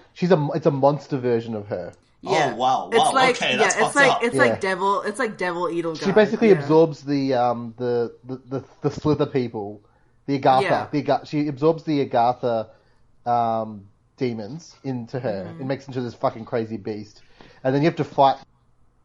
Very, very frustrating level. It's a massive map, but it's inside. It's like all these different rooms. It's a nightmare. But anyway, did either of you go to, like, I forget what the name of the place, Shambhala or something, but, like, did you fight in the We Who Slither in the Dark group at any point? No, that happens apparently in the church route. That happens. That happens in the church route. Wow. Okay. So you fucking go into this thing, and it's a fucking, like, weird techno, like, underground city. Like, there is just, like, fucking holograms and shit, and, like, weird stones that look like it's a server or some shit. And you're like, what the fuck is going on? Jesus. Like, did we just do and then you get hit by, like, fucking cruise missiles. Like, they call them javelins of light, but you look at them like, this is a cruise missile. Motherfucker, you guys have cruise missiles. No, this is like the second last battle. The last battle, they're just like, Nemesis comes out of a fucking, like, cloning pod or some shit. And you just beat the shit out of them. They went weird on that. I'm like, it's like they didn't have the Accords one. They're just like, oh well, let's just let they can fight. Like, it's a weird. Yeah, you bring back the fucking King of Liberation. Awesome name, by the way. Fucking yeah, King that's of a Liberation. good name. You come back. He's a good villain that I think you probably should have seen more of. You literally killed the 10 elites. And you just beat the shit out of him in the swamp. This is actually really interesting, because Dimitri's the Blue Lion story is very, very personal, traditional. Right? No, it's very traditionally. It's a very traditional Empire versus Empire story. Right. So Dimitri's entire, like the Blue Lion's entire thread, is to defeat the Empire. Yeah. So the first thing they do is they unite the territories. So we stopped the Civil War. Yeah, because you have some infernal shit going on that I didn't take notice of because I couldn't. So we stopped the Civil War in Fairguard, and then Claude comes to us and says we need your help to break through the fight bridge back against the Empire. Whatever, and then so we go and Claude then actually gives up his control of the Alliance to the Blue Lions. Yeah, no, he actually, because apparently the Alliance used to be part of Fairguard. And so he actually gives up and he gives his land back to the kingdom. So then why did you murder us at Gronder Field, motherfucker? I know, right? Like, well, no, the thing is, I killed Claude, but Claude runs away at Gronder Field. Okay. So, they team up, and then he just essentially just gets absorbed into the kingdom. And he just fucks off from the story, though? Yeah, he's gone. He literally says, I'm just going to get on a boat and just go somewhere else. And I'm like, well, actually, that actually fits a lot with Claude's motivations. But it's also kind of unsatisfying from a story perspective. Like, at least in my one, like, so I fucking murder the shit out of... Because, like, you know, Dimitri's just a berserker at Gronder Field at this point. So we put him down, and then Dedue's like, motherfuckers! And then he shows up later and helps you assassinate Edelgard. Like he just like you're in the middle of a palace assault. He just charges in with a battalion. No damage. Fucking monster bounces off him. I charge in there, and then he just helps me wipe out Edelgard. Jesus. And then gives me a letter and disappears. I'm like, okay, have fun to do. Oh, wow. Tragedy of Duscar, I don't know. Bye. When Dedue actually, when they say he dies in the story, I was heartbroken because he was easily one. The relationship between Dedue and the Professor is the funniest one. Because I don't know about you guys, but like when every time I saw it, it was in a greenhouse most of the time, and it would just be ... What's that old mates conversation? He would say like, "Hey," and he'd go, "Hi," and then he'd be like, "Flowers," and he'd go, "Yep," and that's it. And there was like support up. It's like you run into your fucking like your muscly motorcycle bro at the florist. And Yeah, just, like, that's exactly "What up, bro?" it. Yeah, sup, It's like, sup, man. Yeah. And then bro nod, just like hands you some flowers. You're like, sweet. And then support level A, he actually says the only time he smiles in the whole game is support level A. He smiles at you and he says, the time I've spent talking with you in here has been one of the best parts of my life, and I'm just like, wow, dude, how repressed are you? Like, Yeah, that's a sad life, my guy. Like, my dude, I'm happy that you feel that way about me, but also we gotta get you some fucking friends who aren't murdering you. Yeah, please, what the Like, fuck, shit, dude. You deserve better. God, Oh, that's man. actually so wild. Yeah, like, cause with Dedue, I wonder if we have the same battle where Dedue sacrifices himself, because in mine he becomes like a really fucked up looking beast, and I was like, well, I guess he's oh, dying. really? Oh, like Yeah. a beast, like with the crests and shit? Yeah. Like, so, Ginny, does your route go fully into, like, crest research shit and, like, blood crest and all that stuff? There's a whole lot of crush shit in mine, like, but a lot of it is more about from like the emotive side. So like Okay. basically a lot more people, I think, because you just said whoa about the crest thing, so you didn't get hit. He didn't become a beast when he died. No for one you. fucking became beasts in mine except Okay, for yeah, Lorenzo okay, in the yeah, first, see, yeah. like, except the So- first half of the game. No one turned into a giant. That Yeah. whole plotline just disappeared. So. Yeah, see that is the weird thing then, is because I think But the Edelgard route then becomes a lot more interesting now to me if that's not happening in your guys' route. But basically, I think the narrative effect of that is everyone that sides with the church, which includes the Blue Lions in my playthrough, and obviously the Alliance, a lot of the main characters that are your ex-students become corrupted and can harness these demonic beast powers. Wow. Oh, Okay. oh. So- that's a huge change. That's a massive Yeah. change. So it's kind of like, and to Edelgard, the dialogue's all like, oh yeah, like fucking like the church the church forced these, the implications that the church has forced these changes onto these people, and that these people are like, oh, we'll do whatever it takes to kill Edelgard, even take on these horrific powers kind of thing. Okay. So Dedue became a fucking beast in mine, and I was like, well, I guess he's gotta die, like, this is not gonna end well, so he's going. So in terms of all that, like, Thomas and the Monica stuff from before, does that enter into your guys' routes at all? Thomas did. Yeah. Because in my one we ally with the church almost immediately. Yeah. Because we go back to the monastery. Well, and... I mean, the clearly evil motherfuckers, basically. No, They just disappear? the Blue Lion route completely dismisses the church. The entire. Oh, thing. no, but here's the thing. In the Golden Deer route, they're not the same entity. They're completely different entities. Yeah, because you guys have the weird fucking, like, evil dudes that are, like, doing the behind-the-scenes shit, right? Yeah. Nah, Edelgard's story is completely Like, she thinks they're the same thing, basically? She basically acknowledges that there are these... No, so she kind of... Because from the Golden Deer perspective, Edelgard has allied with these motherfuckers, like, to bring down the church, basically, is her goal. Yeah, so Edelgard has allied to some degree with these awful people, but when you play as Edelgard, you realize as well that she doesn't trust them, and her goal is to actually eliminate them along with the church. Right, like, we understand that that's what she wants, but also, unfortunately, we're just like, everyone in our cast is like, we gotta fuck up the Empire because they're obvious, and these, like, hidden motherfuckers are hidden, so... Yeah, and so the difference now here becomes with Edelgard's rise that the church are the ones who are doing the evil shit, like, unmanipulated by the evil guys, because we have the evil guys. They're helping us stop the church. If you join with Edelgard, does that cut out the Knights of Saros? Like, you can't have those, like, faculty members? Okay. That's interesting because that makes recruiting way more interesting in the Edelgard route, because like I have so many fucking people on my bench. Yeah, no, like, I have like just enough. Team. I had just enough to fill, and I recruited 2 people from other houses. I had just enough for my team because everyone just like from the church are just like see you. Fuck y'all. They literally just go. They just so you're fuck gonna off outta like here. murder everyone. You're gonna kill like Alois. You gotta kill. Yeah, like, I kill Alan everyone, and it's really Wow. weird because I kill everyone very early. So I know you guys were like, oh, like I don't really know who dies or who dies when. In my route, I kill a lot of the kids very early. Wow. Okay. Like I kill your people, the Alliance's kids, very early, and I found that really actually quite awful. Because like I just come back from my 5-year coma, you know, and I was like, murder all my students.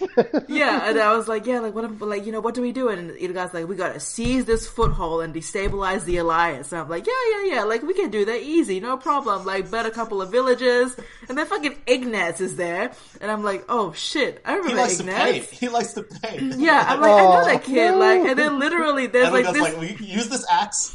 Choose your enemy, choose your kid. Yeah, and then Use there's the like axe. there's this woman, and I think she's like Claude's right hand woman or something. Like I forgot her name. She's like Julia, probably one of them, but like Julia, she's all like it's heartbreaking because Ignatz runs out, and she's like, "Oh no, Ignatz! Like you fucking better be careful. Watch out, my guy." Fucking Benedetta crits him from a headshot like fucking 6 tiles away. He like dies in the dirt, and she's like, God, I fucking hate war. I can't believe this shit happened. And I'm like, wait, he's dead for real? And he died for real. I killed so many of my kids for real. The first thing I did after I woke up from that dumbass coma was wipe out the kids I used to teach math to. Like, I don't know what to say. It was so hard. War never changes. I think it's a little bit easier for Golden Dawn because... Golden Dawn, I fucking said it again. Golden Deer. Golden Deer. For Golden Deer, because it drip feeds you them. And the only time the first couple was like Ash. I didn't know shit about Ash. Ferdinand, what's his face? I think Ferdy, right? Ferdy. I didn't know shit about Ferdy. So, yeah. And then so the first one that I actually cared about was Benedetta, and then just like massive, like the Field of Grondor was where I was like, ugh, this sucks. Fuck all wars. Yeah. It's really tough. But I think that with Edelgard, it's just, she feels so hated. Yeah. And like all the dialogue that you get when you're in the base, everyone's like, oh, everyone hates us, like they're all gonna try and kill us and stop us. So like when I got to all these big battles where it's like everyone's fucking here, and I'm like, yeah, you know what, they can all die. They can all fucking die. They can all die. Like they don't want me around anyway. You feel persecuted, so you naturally fall into this. Yeah, they do a really good job of making Edelgard feel really, really persecuted. And the worst part is because they give you her backstory where it's like her whole family abused her. Yeah, it's justified. And like you just and I just honestly wish he just done like fucking one outreach campaign to just tell people because he's like the whole time in Claude's campaign he's like, I don't really trust the church, but like we're getting fucked here, so we're gonna like fucking right back up. But the whole time he's just like, these church motherfuckers are doing some shit. And in my one they're like raising demonic crests, they're like corrupting people and shit, and I'm like, okay, of course these guys have to die. How can nobody else see that? But y'all are like, yeah, I love Jesus. I'm like, okay. Well, I'm wondering why that, like, what happens there? They must be like Byleth not existing for Rhea for some time, or like, I don't know, like Rhea would have naturally taken this path after the time skip if she hadn't been taken out or whatever. Well, Rhea, does she get murked in both your like pre-time skip cutscenes? Because like in my one, she gets dragged off by the Empire, basically. Rhea gets dragged off by the Empire, but she never gets. She doesn't get freed until the very, very, very, very end. And then Byleth takes over as Archbishop from her, and she steps down from the church. Does she drop any truth bombs on you in the? No, literally, she just does not talk again for the whole second half. They just cut her out basically, unless you're fighting her. Like unless I'm fighting the bitch, she's just like off doing something. So what else. does she do in your one, Ginny? Because like, does she get mobbed by soldiers, and then what happens? Oh no, because you're leading the charge. No, I'm leading the charge. So I'm the one that fights, but like she escapes to Dimitri's kingdom. Okay, so that explains it, because that's why, because she's an active part of the story in your one, whereas for both of ours, she just like gets knocked out basically. In for 5 years she knocks my dumbass out. It gives me a 5-year concussion. Okay. She fucks off to Dimitri's thing, but it's too weak to really do anything. So she kind of is like behind the scenes. Dark shit instead. Yeah, shadowy shit. Well, that actually fits a lot with like, because in our one, like even though in the Golden Deer campaign she's like a lot more sympathetic, I suppose, she's still just like, I did some bad shit. I'm not gonna lie. Yeah, it's really fucked up. We found out like what she actually did and like implanted like her mom into other people. You're just like, I don't know. So it must be like that explanation must be much more extensive in your one, because for our one it's just sort of like, for the Golden Deer at least, it's just like, you're like a weird crest baby. I don't know. No, Raya, Yeah. Raya, in my thing, Raya is like the guiding sunshine. Like literally, she does nothing wrong. The entire second half of my game is trying to stop Dimitri from murdering everyone. Literally, every scene starts with Dimitri going, "Oh, I want to kill everyone," and then everyone's like, "Oh, you shouldn't kill everyone." He's like, sounds "Oh, like a but I really really good want Reddit to kill comic. everyone." Yeah. And then I think I'll make it. And then it's like, And Mercedes "Oh, just being like, Dimitri, chill out, bro. do you remember just when we fucking-" used to like have dinner?" And he's like, "Fuck up, Burnett. I just want to murder everyone." Then he walk off, and then like they're like, "Okay," and then You remember the good times when we just, when we had that fishing competition and we were so happy? It reminds me of, it just kind of reminds me of like Trump, like all of Trump's aides in his office are all like telling him, he's like, "Oh, I want to like murder Iran." Everyone's like, "Oh, let's not murder Iran. Let's just go do some something sanction else." shit, Yeah, that's and then he'd be like, "No, but I really want to murder Iran." And they're like, "No, let's just like, and then someone will be like, "Sir, I think we should go rout the empire." And he'd be like, "Oh, I guess so." And then everyone else and then they look at you and you're like, "Should we do that, Professor?" And he's like, "Yes." And then and then it's like every single thing is that. And the next battle, it's like, "Oh, I want to kill everyone again." And it's like, "Okay, dude, we get it. You want to murder everyone. Okay. You're very angry." I feel like I've got most of the like emotion. Like I know that the routes are even more different than I thought now. Yeah. Like, just talking with Same you here. guys. Yeah, I wasn't expecting the enemy to sort of, like I actually thought that they would all wrap around to being like, oh, here's the enemy behind the enemy and we're all going to fight them. So No, the way that Rhea gets explained in mine is really, really fucked up because she has like a full Daenerys Targaryen moment, like as in from like the she goes like her eyes Geo- go small and shit. And... the GOT TV show, because like what happens is after Dimitri dies, yeah, at the Tall Team Plains, which is where Edelgard just goes, "Fuck it, I'm gonna murk you, you die." Yeah. So after Dimitri dies and she flees because she's a little bitch. She flees. She takes control of Ferdare, one of the main like cities dukedoms or whatever. Yeah. And as you're like coming in to like storm Ferdare and like kill her, she sets fire to the whole city. What? She's like, Oh I'm my just gonna, God. I don't want to be touched. She literally Daenerys Targaryen. She's like, you know what? Fuck it. No, sorry, wrong analogy. She does like the fucking Lannister thing with the wildfire, basically what she does. She's like, you know what? These guys are coming for my ass. They're gonna kill me. How am I gonna stop them? And she's like, you know what, Catherine? Torch the city. Catherine's like, okay. And I'm like, wow, you're all shit. Oh my God. You're all fucking shit. Like Cyril, that creepy little kid, fuck that kid, because Catherine and Cyril both torch the city. Wow. And I'm just like, you know Jesus what? Christ. She does not, like, Rhea does not give a shit. Like, I'm literally, super excited to see like does more not give a detailed shit. spoiler discussion when everyone plays the routes, because if I only had my view on things, I would be so like, man, Yeah. Cyril's a fucking angel, Catherine is rad, like, Yeah. they're just Catherine like, is no, like they're a murderers, they're pri- just fucking I killers. just kill I us. fucking marry Catherine at the end of my one. Like we are. Your wife's a murderer, dude, she's an arsonist. Oh man, She literally was just like, you know what? I'm gonna kill all these peasants. I don't give a shit. Like, the Golden Deer one, even the people you murder are like, they're just like, oh, they're just fighting for what they believe in, and our deals are clashing, and our one is stronger. You're like, okay, well, great. That's not the greatest reason to murder anyone, but no one was out here committing war crimes. Yeah, that's always yeah. worse Me as war well. crimes Like, than child soldiers. everyone I murdered was just literally trying to fight for their side, and then when they died, it was like super sad because they're like, "Oh, I didn't mean to fight. I'm dying," and I'm like, "Oh my god! Like, why the fuck am I killing these people? Like there's no purpose to this."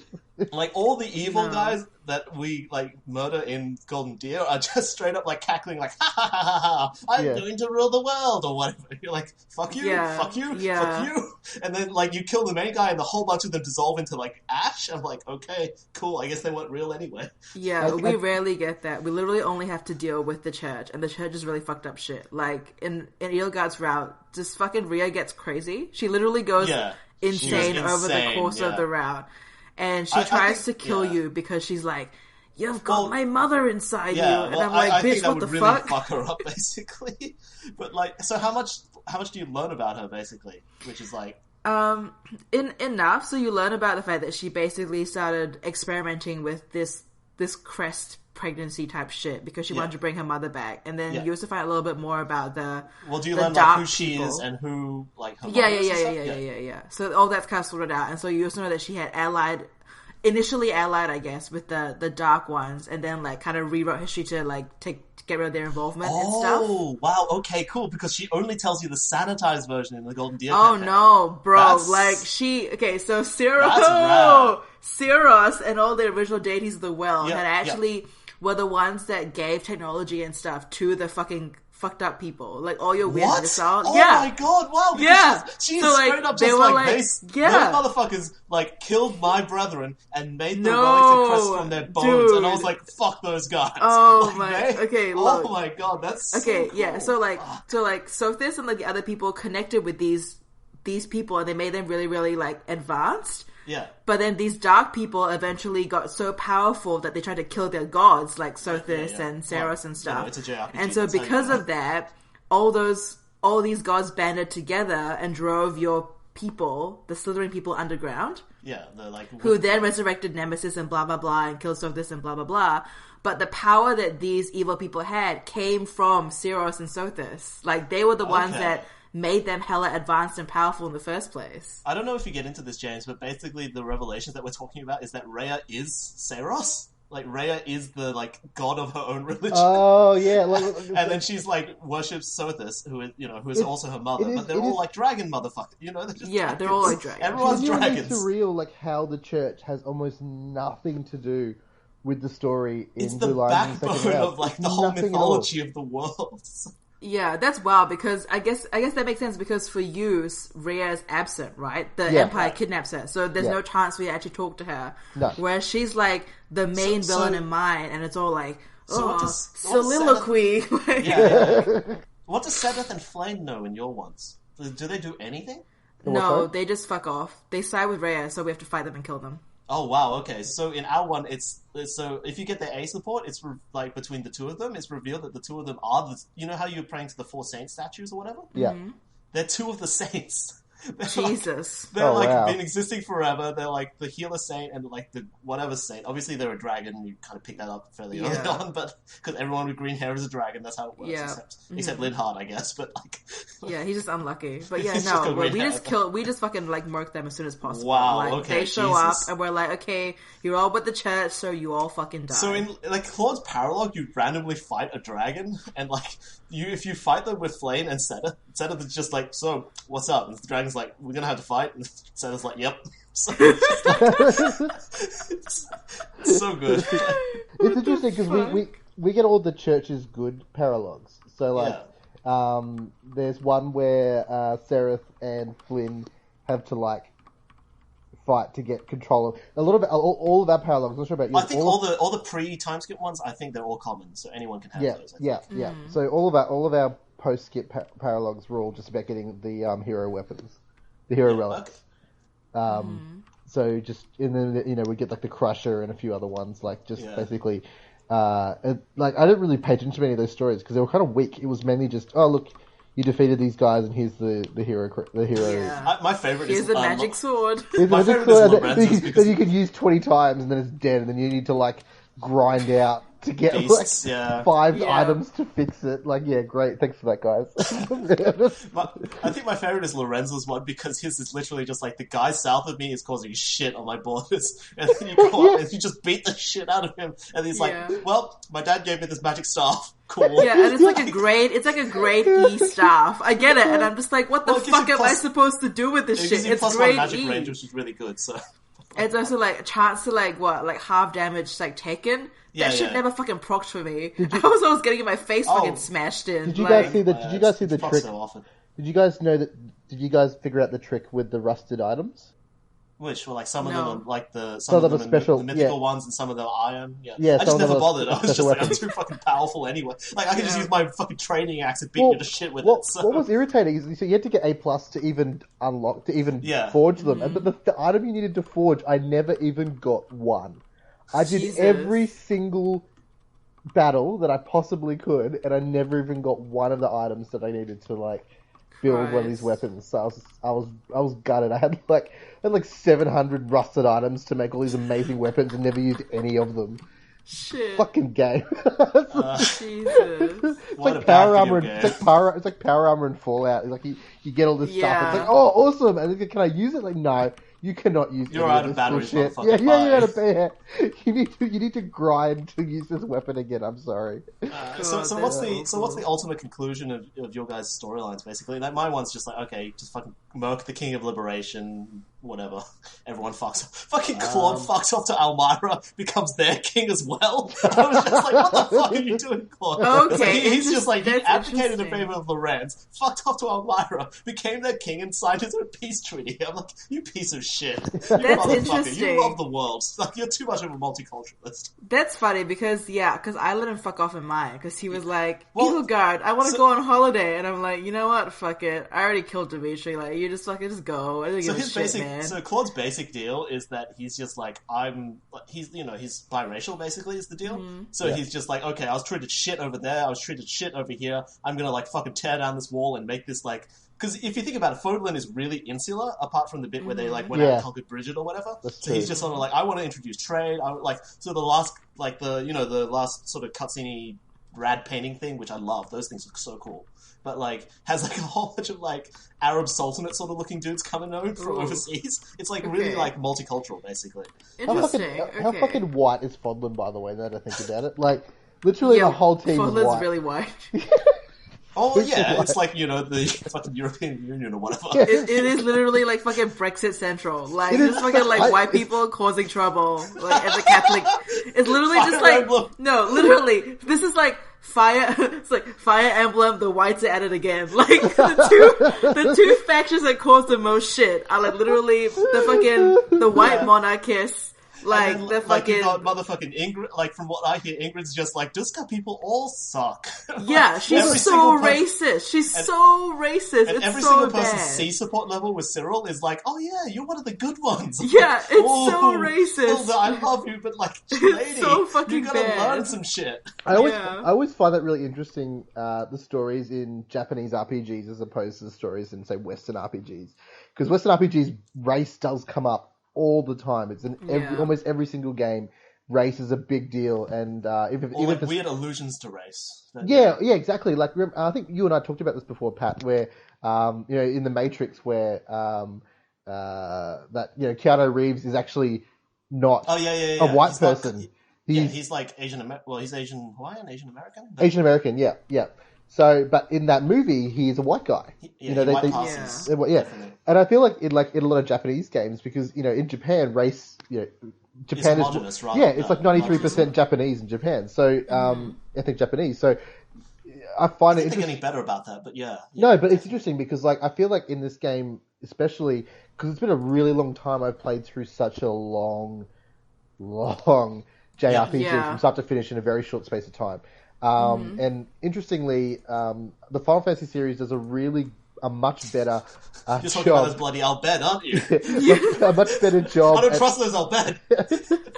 a much better job at talking about race and homosexuality.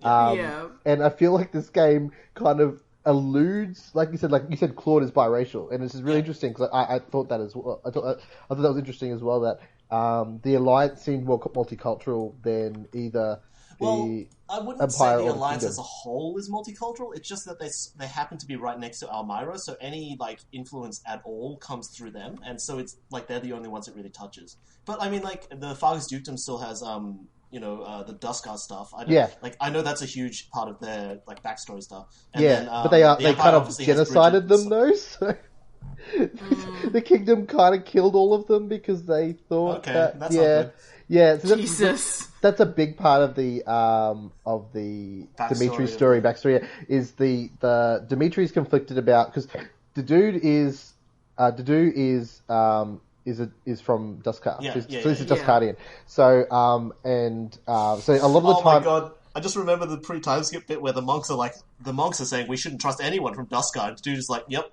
shouldn't trust anyone from Duskar. No, but It's just like, I can't blame them. I'm That's like, really God interesting damn it. because that does come back in the second half because in a lot of time, a lot of your other teammates don't trust to do at first because he is from Duskar and everyone's been trained to think that Duskar is basically a bunch of terrorists and that anyone who's from Duskar is a terrorist.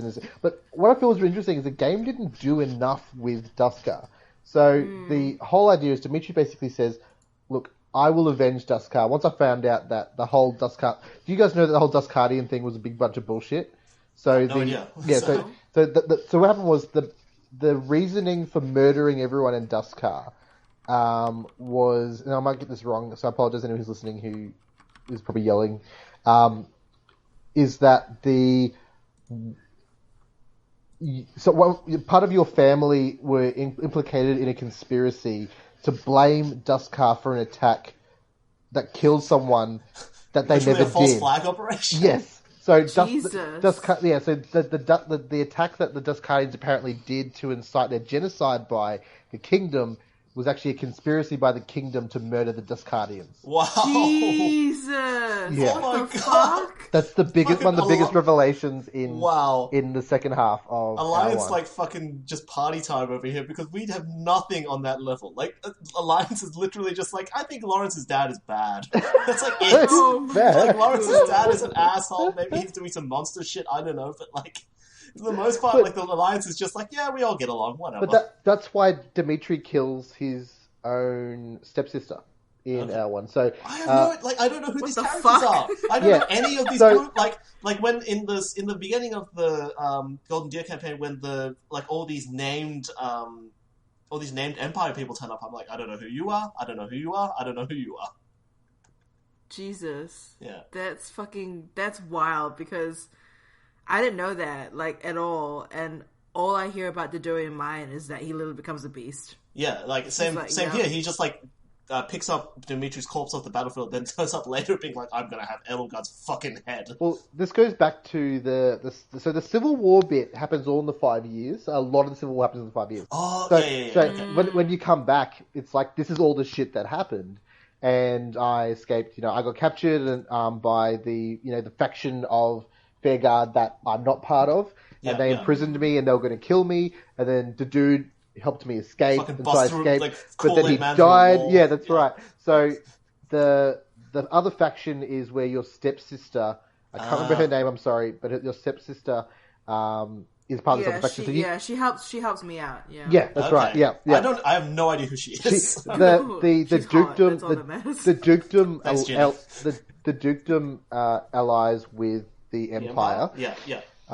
Which is what makes Dimitri even angrier, obviously, because Yeah. all these people who he trusted and thought were part of his team were not. But what's interesting is that when you go back there and you defeat his sister and you defeat all the breakaway regions of the kingdom, everyone's just like, oh yeah, they all just fell in line behind you and it's all sweet. And I'm like, what? So there's no one being all guerrilla about this, there's no insurgency. No one attacking the back lines. Yeah, shit, yeah. it's like, no, he's more powerful, so we just sort of fell to him. I'm like, and I think that was actually a really big problem I found with my playthrough, was that a lot of it just seemed too convenient. It's like, you have overwhelming force and you defeat them, and they just sort of magically fall over and go, okay, well, we're all magically happy now, everything's fine, we'll fall behind you, and everyone who doesn't just magically gets murdered, off camera.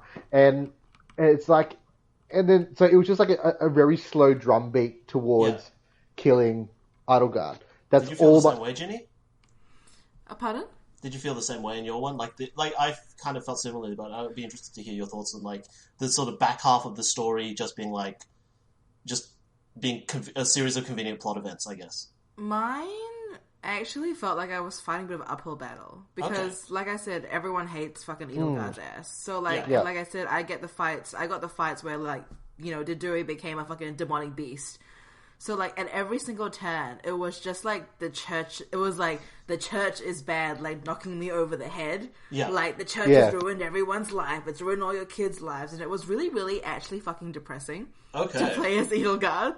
Because, it's non-stop fighting. I actually thought that my end half was probably the shortest, I think. I've just quickly kind of, Yeah, because you've got 18 chapters, I think? Or 19 so, or something? I've got less than you guys. You guys are, 20-something chapters, right? Yeah, so we cut off before that. So, I definitely felt the pacing as well of mine being quite quick. It was faster, because, I think that might be a good thing, honestly, because I there's a agree. couple of mine where I was just sort of spinning my wheels, and especially, in some ways, the final chapter, amazing music, just so good. Oh, I love that. You said you got, a Fire Emblem main theme remix? I didn't get that. I got something completely different, so I'll be interested to hear what that is. Yeah, But- Yeah.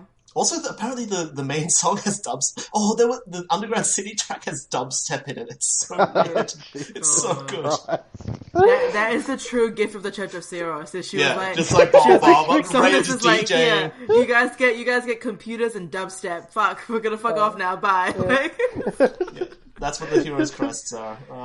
Jesus fuck. but- That's But yeah. In a similar vein to James, I think I just like at some point it's just sort of like, okay, we're just like at some point I was like, I'm just invading the Empire. Am I the bad guy? I can't be the bad guy. Yeah. But I'm literally just like, I mean, obviously they're the Empire, so they must be the bad guys. But Yeah. I'm literally like, I'm going to take this bridge. We're going to take this fortress. We're going to charge into the capital and assassinate the Empire. I always I'm felt like, I always felt righteous, but I didn't feel righteous. I just like it's like from the very start, like from the very minute the professor meets Dimitri, he's literally curled up in a ball on the steps of this thing. He just fought all these guards, and they're all dead, lying there. And he's like he's fallen back against the wall, and he's got his spear next to him, and he's all bloodied up, and he's beaten up. He's got his eye patch on, and he's just like, Yeah, a mess. right, And because he you're a thinks ghost for you're 5 years like haunting past, him. so- He thinks you're like a Jesus.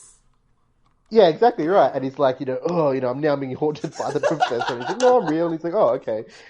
So that's Oh, good. cool. Yeah, oh, cool. And just Thanks, another man. hallucination of the ones that I loved. Well, And even if you're add real, to the you'll die pile, soon like- enough. It's just Yeah, like, fuck. this guy, like, Yeah, because the Jesus. counseling this guy needs is like even more So I actually death started and up a destruction new of the game people he like once really quickly loved. just to run through the tutorial and choose my house again, because I wanted to do a Black Eagle run next, but like I'm just like I'm meeting everyone again. I'm just like, you're so innocent. You don't know what's coming. Like I'm speaking to like Marianne. Yeah, I'm just it's like, you're all you're gonna gonna get die. through You're all this, gonna but then die. I'm gonna have to fucking kill you. So it's not gonna be great.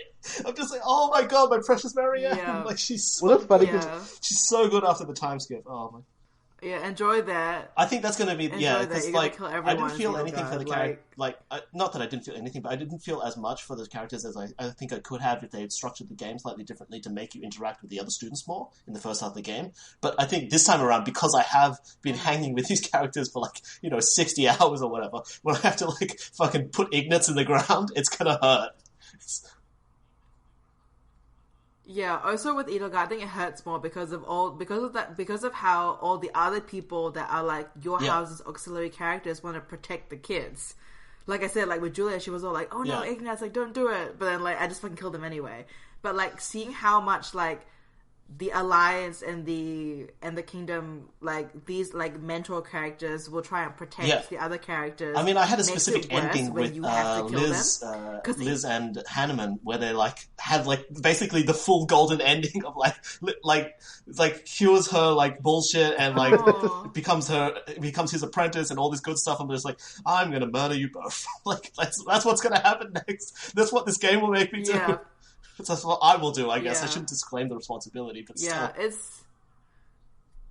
it is, it is very tough. Like with Edelgard, because everyone is out to kill Edelgard, so there's no choice. You're not like talking everyone down from anything. They're all like, we want Edelgard's head, so you have to kill them all. Yeah, and that's the worst part is that in my story, even if you find some nuance in the game, doesn't give Edelgard any nuance at No. all. Like from the very start of the Switch, she is evil. She's doing all this stuff, and Dimitri is this righteous guy. He gives her 2 chances to mercifully surrender, and she says no, and then and he brings up the whole friendship, and they have a little cutscene, and it's very sweet. And so we said we'd come back to that because that was really interesting. I thought that they didn't flesh out that enough in my story To pay it off? Yeah, because it didn't really. Because like I really when I killed Adelgard, it felt like I was just doing what had to be done. Right. Like like by this point, we've given her 2 chances to like literally. Dimitri says to Adelgard, "Let's stop fighting and work together and make this a better place to live." And she's just like, "No, my way is the only way." But she doesn't say what her way is or why. There's no justification of it. I don't know anything about it. It's just like I'm just going to just stop. I'm just going to kill you. Like I just don't. And I'm like, why?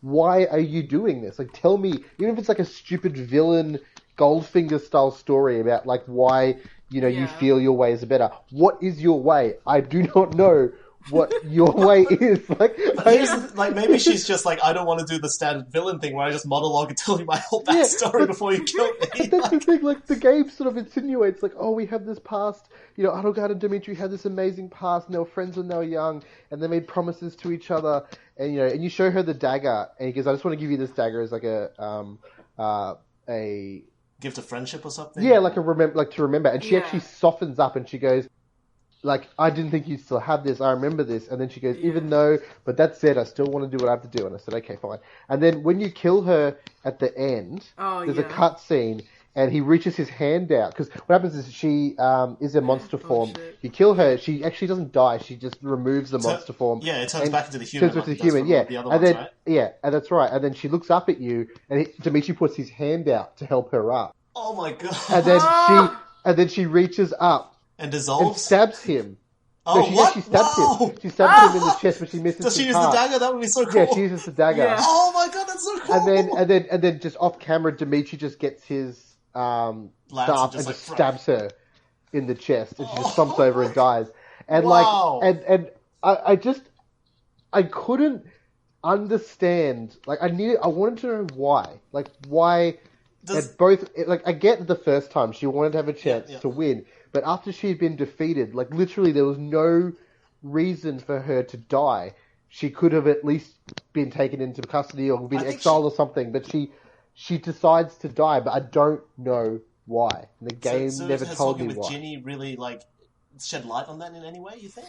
I think just from what I've experienced with the Edelgard story and just like the way that she is as a character, when you get to know her really well, she actually kind of sees the only reason why she's alive and has been given the crest burden is to free people.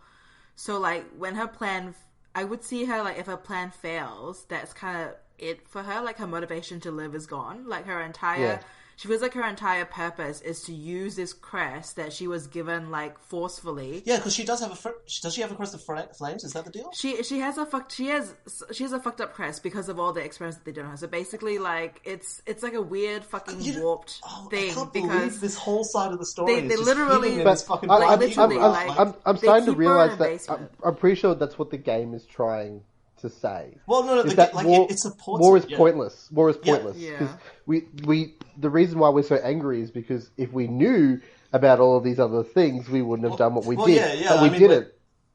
Like Dimitri was consumed by his anger and his revenge, and by Claude is just confused the entire game. yeah, He's like, exactly. I don't know what's going on, He's but just I gotta flopping deal his with way this through. shit. He's just flopping his way through to survive. But but Dimitri and Adelgard are both. Adelgard is ideologically bound to do what she has to do. Yeah. Dimitri is consumed by hate and regret and from his dead family and what happened with Duskar, what happened with his betrayal. Like, his family betray him hardcore. Everyone who's left of his family they just tell betrays him to him come to us, when he's at his worst. He's at his absolute worst and he gets betrayed. So he trusts no one. And by the time he does, he realizes that his family are the professor and, your crew. I think that's really interesting because Claude's side of the story does come across as a tragedy, but it's not a tragedy of like personal connection with Claude, but it's a tragedy that no one else is explaining what the fuck is going on. It's just like he's just like, we can avoid all this, but He's like the comic relief. He's like the comic relief story, No, but that's the thing. He's positioned that way, but he's just sort of like, well, I guess I'll have to kill everyone. Like, it's not even that. He's just like, I wish I could extend my hand out, and Edelgard's like, fuck you, fuck you, fuck you. Do you think his story is like the reluctant? Like, there's always a reluctant warrior, and like, he doesn't want to fight.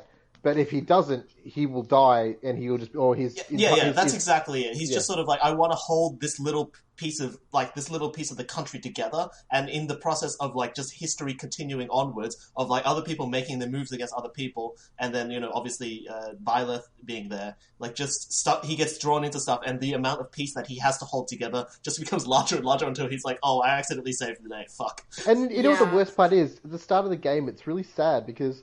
And I guess, again, this is what the game is trying to say, that you spend 30 hours of the game with all of these people, they're all getting to know each other, they're all becoming friends. At one point, it looks like that Dimitri and Adelgard, like, actually want to hook up. Like in my story, Yeah. Dimitri actually says to the professor like 6 times, like, I think What? I'm in love with Idlegard. I think What? I'm... Wow, okay, that's yeah, like, direct. like, like basically, like, I think I have feelings for someone. Is that before the ball, Yeah, basically? yeah. Because they dance, yeah, because the That- ball that scene, I fucking was cutscene like, is I so was like, there's some stupid. chemistry there, and then Claude's like, ayo, and I'm like, what? Ayo. What the See, fuck?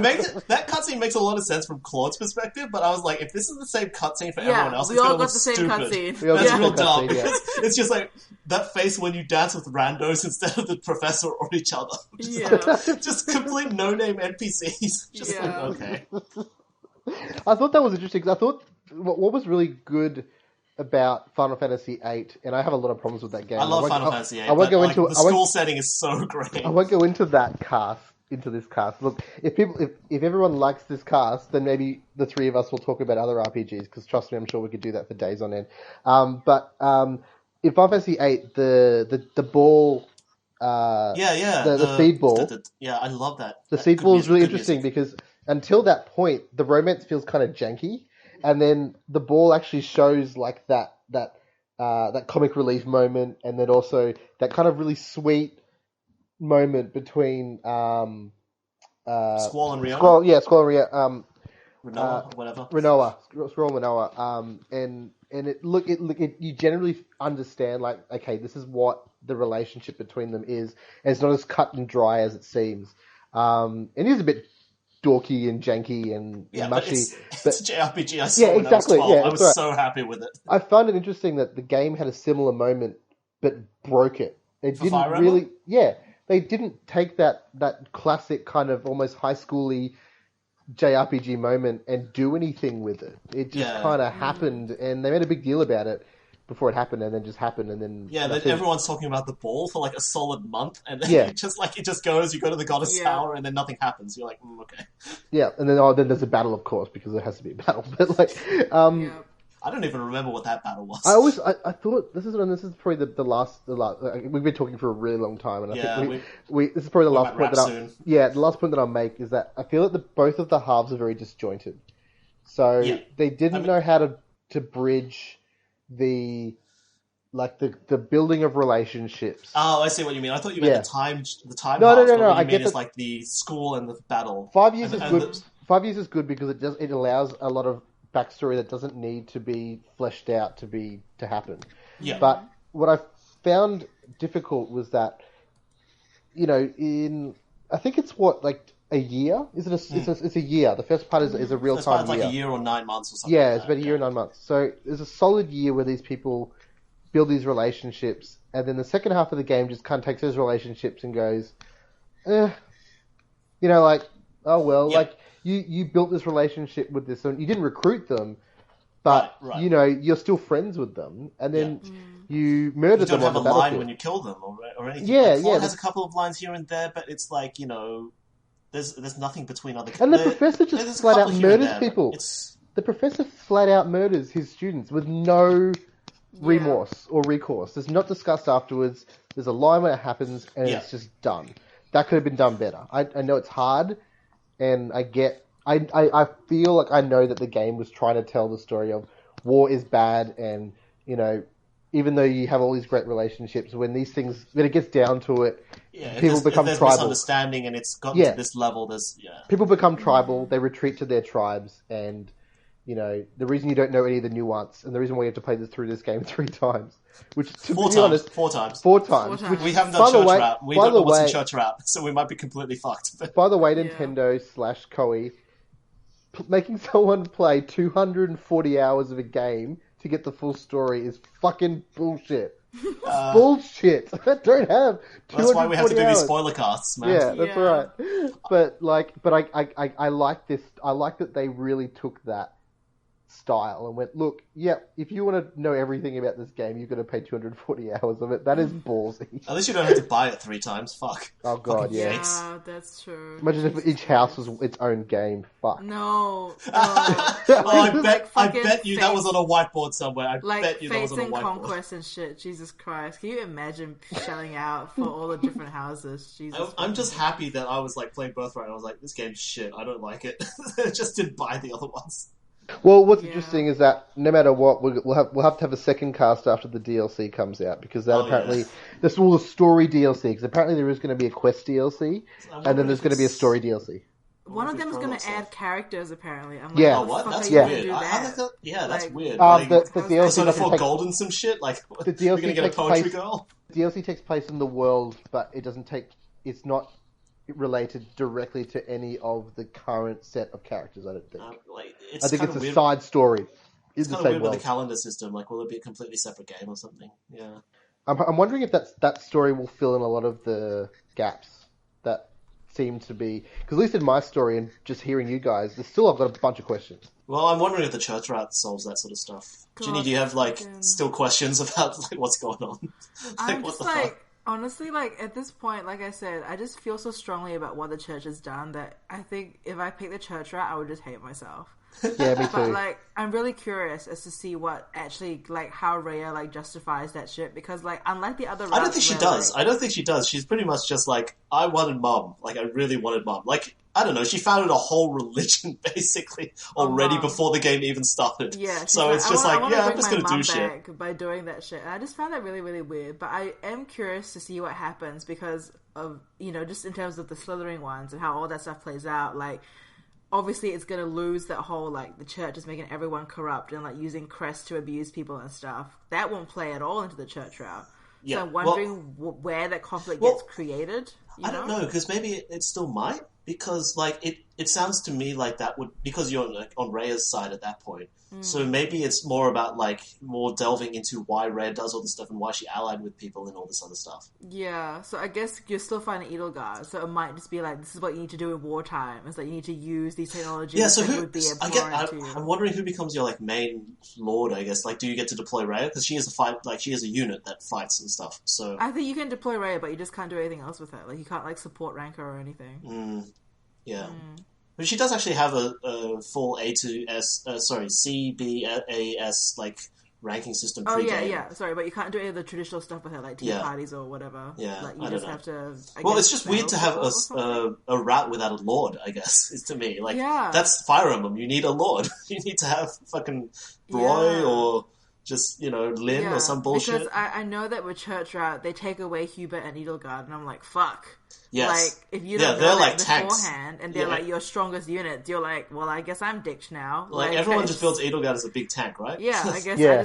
I just have Flane now, my dumb, useless dragon daughter. Fucking stupid ass baby. Guess I got Flane. She's gonna She's be so great. cute, though. Like, But Jesus what's Christ. what's I really interesting? like her writing. I think you would find playing through the Blue Lines route, Ginny, is like it's the Blue Lines route. It seems is the least bloody route. I think I killed the least amount of characters because obviously I don't kill anyone from the Alliance. Yeah. They all retreat. And a lot of the only people I kill are from the Empire, and most of them retreated, except for a few in the last sort of 3 or 4 battles. Wow. Okay. They So it sounds died. like Golden Deer somehow became the second most bloodthirsty route. Yeah, Because yeah. I murdered almost everyone. Well, that's it, Jesus. because I think, the whole idea of Blue Lines route is to reunite the world. That's their whole deal. Yeah, After- so maybe yours is like a revenge story, but like I don't know, It's revenge- the actual point is like revenge is shit, fuck that. Yeah, it starts out as a revenge story and then becomes a redemption story. Yeah, whereas like I feel like Claude's is more like a tragedy of and like, a sort of obviously it's coming from a place where everyone is much more like not feeling these high emotions, but it's just sort of like, but even if you're not necessarily ideologically opposed to everything, just because of the clash of these ideals, you will have to, hurt and hurt and be hurt. Yeah. It's Yeah. facing off against, no matter how good your friends are, at the end of the day, if it comes down to it, that's what will happen. If it's your family or you're against their family, you're going to defend your family effectively. Yeah. And Ginny, Edelgard's thoughts are like fucking Literally, fuck the mine's church. just like, mine's like everyone fucking dies because all of you are being manipulated by the church. Basically, is like Yeah. she sees like the church behind everyone's motivations, like, And so when like she's the ultimate atheist. Yeah, literally, she's like, fuck this. Like, Edelgard just so over it because every single time she beats an enemy, she's like, oh, it's fucking Rhea again. Like Rhea, like the church has been whispering. Is she more obsessed with Rhea than Cyril? Almost at that point, like her vengeance literally almost consumes her, and like I think they miss out on opportunity. I think whereby they could have done, or they should have done. I think even this might seem really fucking dumb because they have so much content already. But I feel like they could have done like what they do in Dragon Age Inquisition, whereby you have like a hardened or a softened Liliana, and that differs on the outcome. Oh, I see. You know so whether you can talk Edelgard down from mass murder, or like just full on encourage it, because I feel like she wouldn't have needed to kill everyone. Like because. Based on my character support dialogue with her in between stuff, as we're hanging out, she's like, oh, like, you know, you made me a better person, like, I really care about shit now, and I'm like, you just killed... battlefield. Yeah, it's just like fucking, like, Hilda fucking lying there, and I'm just like, Jesus Christ. Like, you should have just fucking... Yeah, so I feel like the way that if you build a close relationship with Edelgard, which you can only do in the Black Eagles route, it feels inconsistent with the way that she literally just makes you murder everyone. So I think that they could have done a little bit better there, like in terms of if you were someone that was trying to romance Edelgard, like I was, trying to like get all the fucking brownie points and like trying to make her like a nice person. I feel like that should have been some payoff there. It would have made her feel less tropey even to you. Because when I get her motivations and shit, and they're all made, I was like, I fully support why you want to kill everyone because they're all shits to you.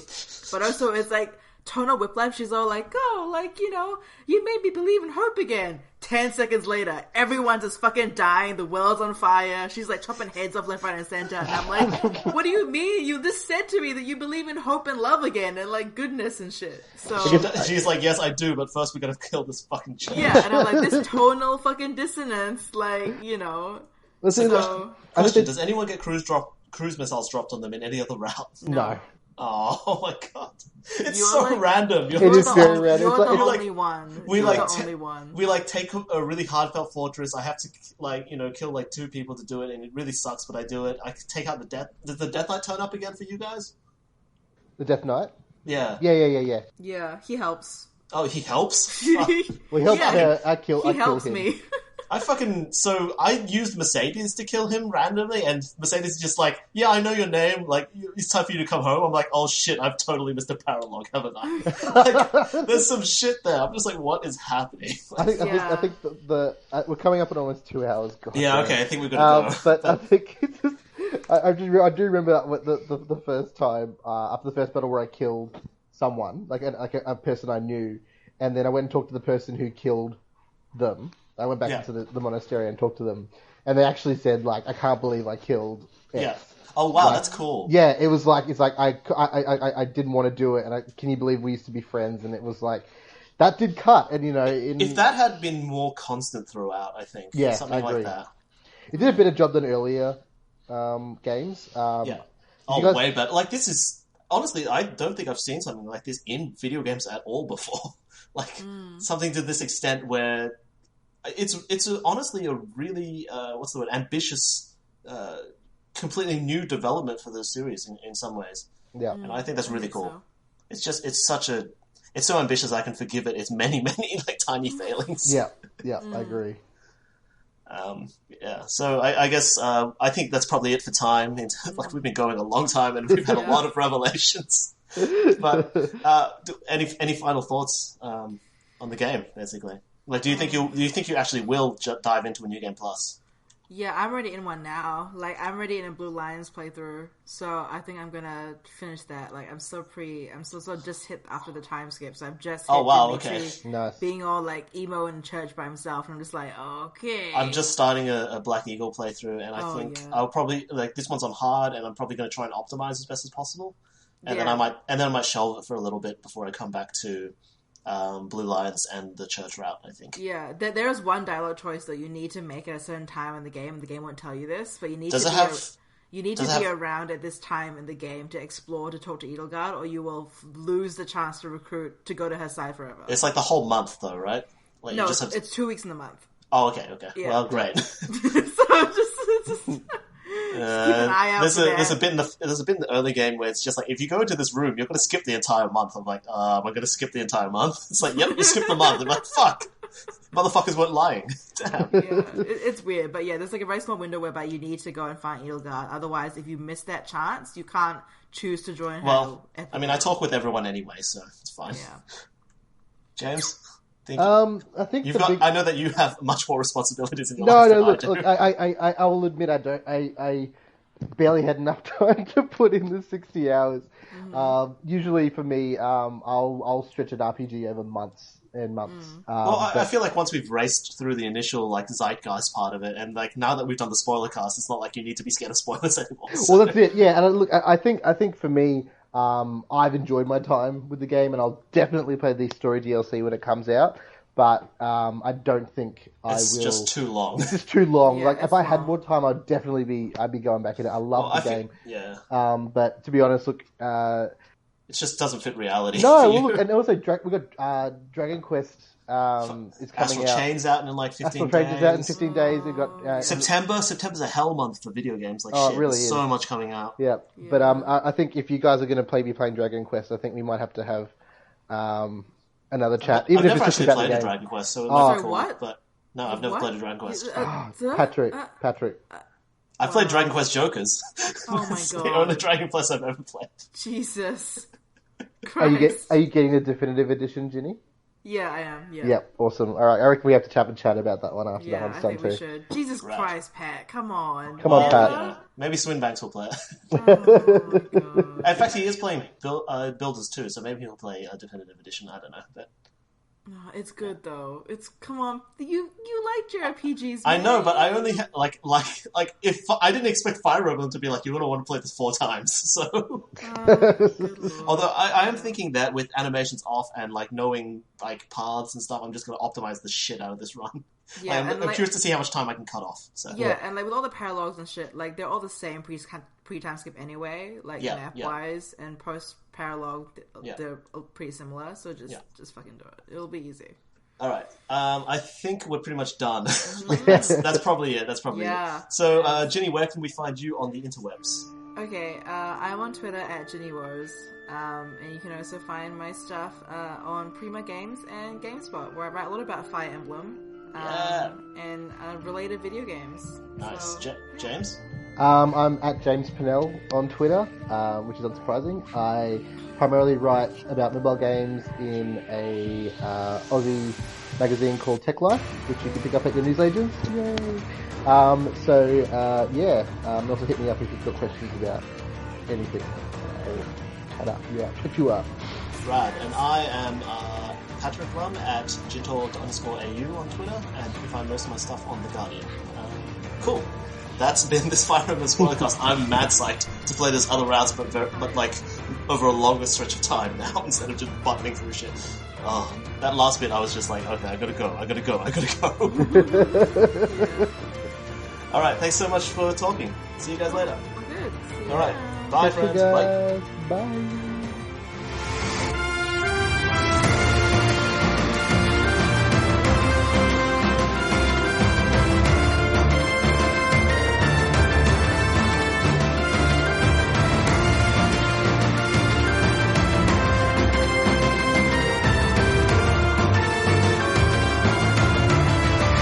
Reach for my hand, I'll soar away into the dawn. Oh, I wish I could stay here and cherish all in peaceful days. I fear the edge of dawn, knowing time betrays.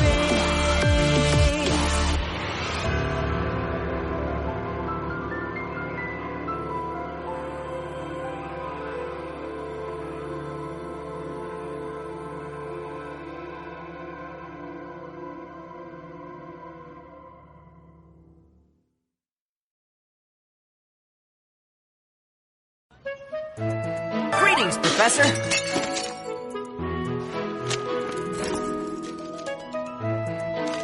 I have something to ask of you.